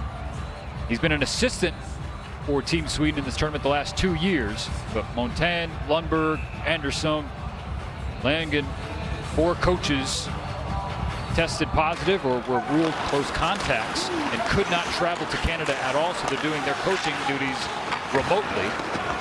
Sweden's also had a handful of players who weren't allowed to come. Well, one was Carl Henriksen, who was a Ranger draft second rounder in 2019, and he was a really good, or he is a really good centerman who can distribute the puck very well. And the guys that really miss him are Holtz and Raymond. Yeah, he was kind of their he was kind of their defensive-minded guy who let their game go. And Albin Sundsvik who was a draft pick of Anaheim, started in that role with that line, and those are some pretty big shoes to fill. U.S. controls off the face-off. There are more than 12 minutes remaining in this game and in group play at the 2021 World Junior Championship. Beniers, Caulfield, thrown ahead where Wallstedt will play it. You know, we talk about the 5 Red Wings prospects on Team Sweden. 2 more were lost to COVID protocols. William Bolinder, Red Wings second rounder in 2020, and Albin T-Rex is his nickname, Driva, third rounder rather, in 2019. Another one of the remote coaches is Todd Woodcroft, who is the head coach at the University of Vermont. Just took over there, was a former assistant coach of the Winnipeg Jets. Just one of the great minds in our game, and he's been doing a lot of pre-scouts for them. Matt Beniers with a shot right off the chest of Wallstedt. Boldy stops on a dime to play it back for Kaliev. Arthur Kaliev working hard in the corner. Comes back up to the top of the circle and flips it over to Alex Turcotte. Top line back out there for Team USA. Turcotte, while trying to find Henry Thrun, bounces over to Johnson in the corner. He loses his footing. Now Alexander Holtz has it. Into the middle. There's a one-time shot and a kick save by Spencer Knight. Wow, U.S. did everything right defending that entry, and then they left one guy open, and it was almost ball game there. If Sundsvik had put it in a better spot, that might have been the end of the United States shutout bid. Oh, you just said the magic word. Oh, Bubba, no. That was... Hey, you can't spell my last name without an L, so I'll hold that one. That's on me. Oh, to Zegras. Up top for Clevin, a wrist shot. Pad save, now into the corner.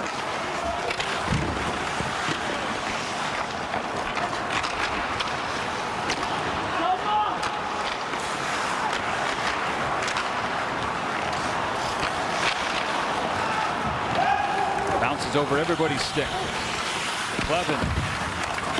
Oh, you see that big body. Now up for Andrea. Andrea through traffic. It bounces left to Spencer Knight.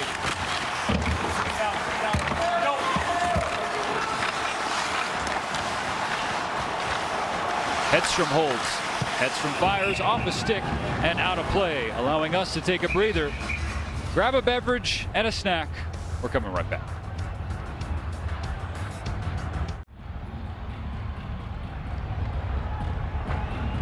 Welcome back to this World Junior Championship telecast fueled by Gatorade. As we sit here right now, Dave Starman, the United States has not given up a goal with a netminder between the pipes in 198 minutes and 8 seconds. Okay, we're not including the empty net goal against Russia. You see where it stacks up. The longest shutout streak in U.S. history in the World Junior Championship in 2015. But again, taking out that Russia empty netter out of respect for the U.S. netminders. That 2015 tournament was in Montreal, and that was one where the U.S. lost a January 2nd game to the Russians. That was a pretty good U.S. team. Yes, it was. That was the only. By the way, that was also the only New Year's Eve where I was ever kissed at midnight by a fellow broadcaster. I'm sorry? Yeah, we're sitting there at a steakhouse in Montreal having dinner, the whole NHL Network crew, and it turns midnight, and everyone's going Happy New Year. I'm sitting next to Dan Bilesma, who was my co-analyst at the time, and all of a sudden plants went right on my cheek. So there's a picture of it somewhere. It was on my phone. I can't find it, but I just looked at him and I said, what are you, nuts? I love Dan. Miss working with him here at the network. Yep. Great guy. Tony Luffman, who's in studio with Ken Danico, is the puck. It's now on the stick of Drew Helleson. Tony Luffman convinced Dan Bilesma that I was actually Paul Kariya's son, and he bought it. That's a true story. We play on, less than 8.5 to go. There's a penalty coming up on Lucas Raymond as soon as Team Sweden touches up. They haven't yet, though. A delayed penalty. Okay. All right. Drew Hellison. Now Matty Beniers. He loses an edge, and finally Sweden will touch the puck. In that situation, you can freelance a little bit. You got a little green light there. And Sweden takes an offensive zone penalty, and that's kind of been the night that it's been for them. A little reaching onto the skates, and I think that was a combination of force on the blade and the fact that the U.S. player was turning sideways a little bit and caught an edge. But the U.S. got a chance to get a couple more reps on the power play, something that they haven't had a ton of through the course of the tournament, but something that has been very effective for them. Face off all the way down in the O-zone for Team USA. First unit out there. Cam York running the point. Kaliev to his left. Kaliev shoots. And Wallstedt never saw it as it bounced off the glass. Now Caulfield down to Boldy. Kaliev backdoor. Boldy sharp angle save. Sorry, I didn't mean to cut you off there. I was going to say, if you're a fan of the 1-3-1 on the power play as a coach, keep your eye on 13 in blue, because he does a great job, Caulfield, at, without even having the puck on his stick, dictating a lot of how they kill penalties against them. Turned over. Body by Spencer Knight, but the rebound is there. Gerselius was the one who threw it on net.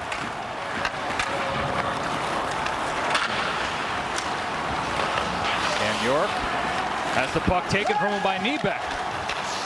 And very close to giving up an opportunity for Team Sweden as Kvist was right there, but the puck was out of his reach.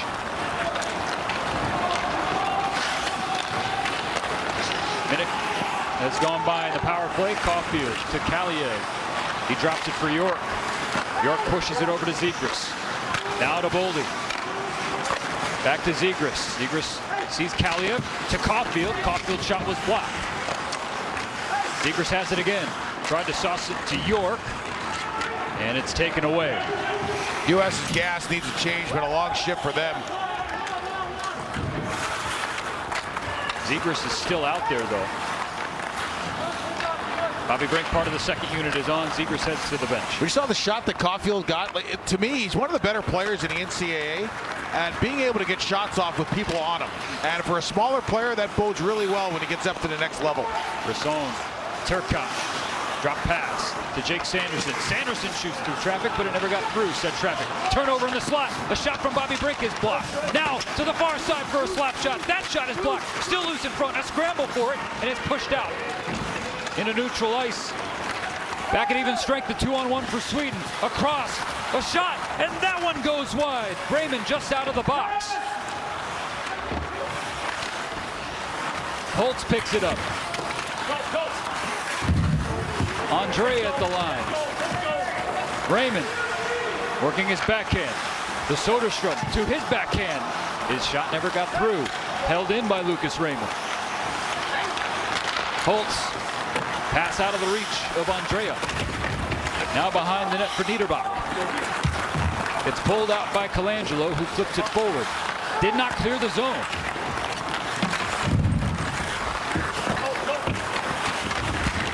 Sanderson knifes it through. And finally, it trickles out and the U.S. can get a change. Quickly back in is Raymond. Unwinds and misses the net. Landon Slaggert, the Blackhawks prospect. To Brett Berard. Johnson will throw it through. Raymond still out there. Long shift for him. He gets a breather here with 4:44 left in the third period. United States trying to hold on to the #1 spot in Group B here at the World Junior Championship. The medal rounds begin. The medal round begins on January 2nd. Shots 35-26 in favor of the United States. No icing.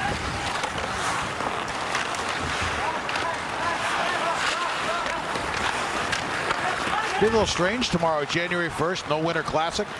That's the truth. NHL just get camps rolling, try and open up in the middle of the month.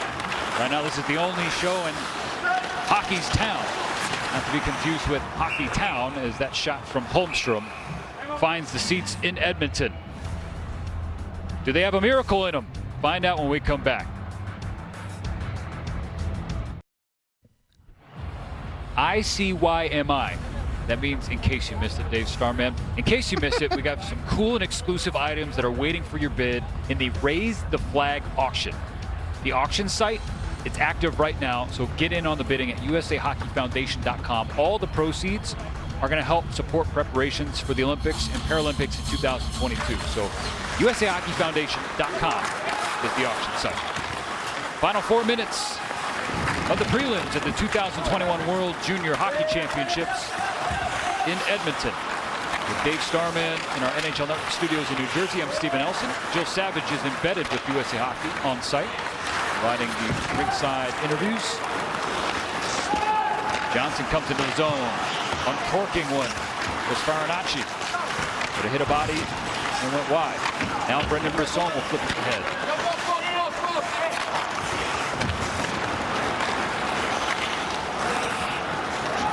Lob wedge into the Swedish O zone. It's hacked back out and all the way down. The unsaid joke on the bench right now is don't be the guy that creates the turnover that leads to that great scoring chance against that threatens the bagel sitting in Sweden's scoring column. Holmstrom's fast pass went off the skate. Oh, big check laid by Hedstrom just inside the blue line. As somebody who's already that guy on this broadcast saying the magic word, I can't talk about a potential that guy. Beniers forces the turnover. Beniers to Caulfield to Boldy. Boldy shoots. Good save by Wallstedt. What a play. That's a great looking play. By the US, simple, layered, puck moving, short passes, good speed. There, a little pickpocket by Beniers, has been doing it all game. Quick pass by Caulfield back to Boldy, who fires it right away. Look at that, just puck on a stick for half a second. Same deal with Boldy, receive and deliver. Really nice looking offensive play, all set up by Beniers, who backtracked and picked the pocket.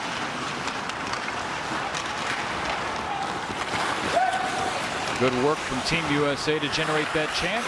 Most underrated part of their game to me has been how well they track back and how well they defend the line. It's not getting enough credit, but it has been a big part of why they've been successful.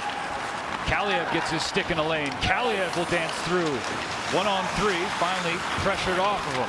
Turcotte to Kaliev around the net. Wraparound stuff. Kaliev still fighting for it. Puck still free. Hill now with York, who dumps it in. Kaliev being harassed by Brunstam. Kaliev centers for Zegras, but the stick was there of Wallstedt.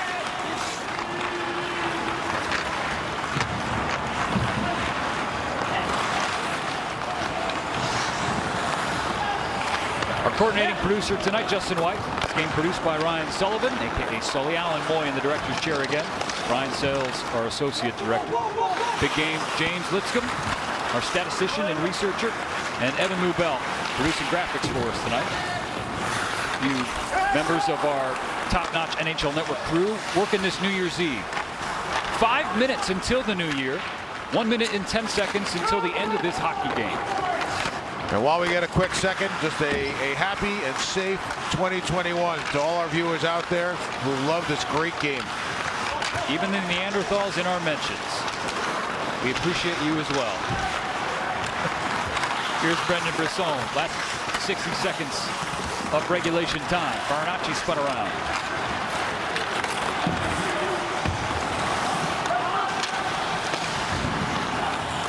Olausen.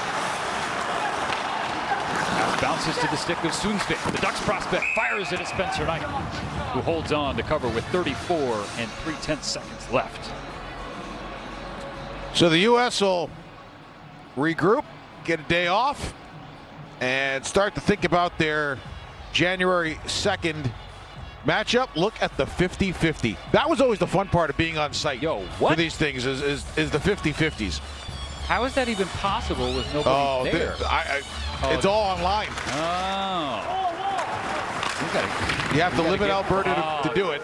Trust me, I was looking at it. There was one year, I think the last time we were in Edmonton, I don't remember who the scout was, but it was somebody from the Kings, won the 50-50. And we're sitting at the bar afterwards, everybody's kind of joking about it and the whole 9 yards. And the next day, it was reported in the paper that, a scout from the Kings had won, and he was a little upset because he was, at the time, going through a separation. And I don't think he wanted his soon-to-be ex-wife to know. Oh, my God, Dave Starman. Things you pick up at the World Juniors. Hopefully we'll be back on site in 2022 as the tournament will again be back in Alberta, in Edmonton and Red Deer. Have you ever been to Red Deer? Public health willing. No, I have not. Oh, it's a cool. Going this year before COVID hit. Great building, cool place. What do you think? What do you think Hugo Alnefeld is talking about with John Farinacci? The fact that they're going to get the Finns in the opening round. That's true. Big rivalry game upcoming in the quarterfinals. If that doesn't get their, clam steamed, I don't know what will.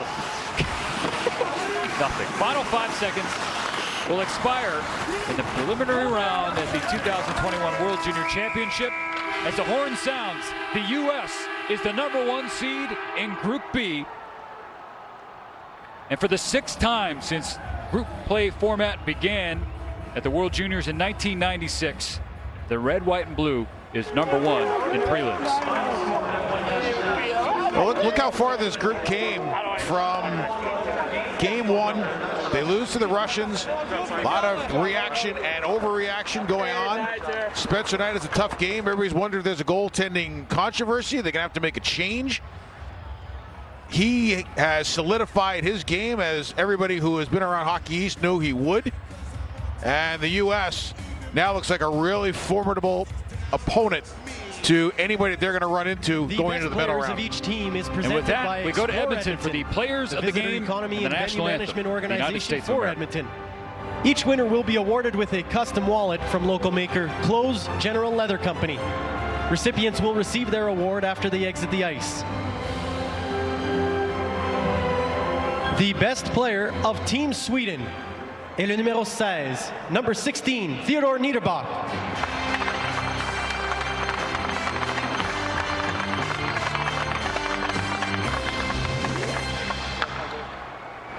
The best player of Team USA est le numéro 15, number 15, Alex Turcotte.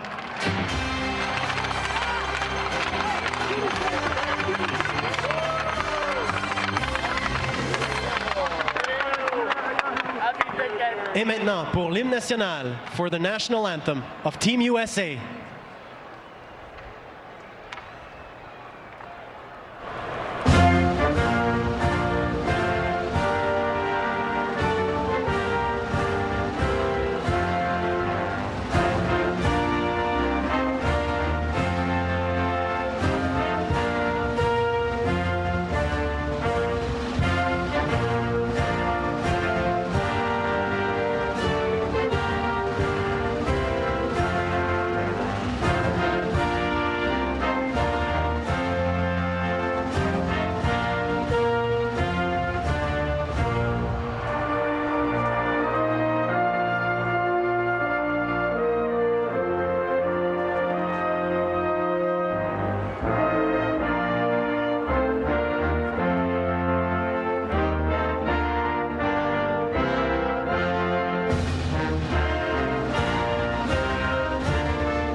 Sticks hit the ice for a happy Team USA, and we wish you a happy new year from the East Coast. Officially midnight, ringing in the calendar year of 2021. When we come back, we'll put a bow on this 4-0 shutout win for Team USA.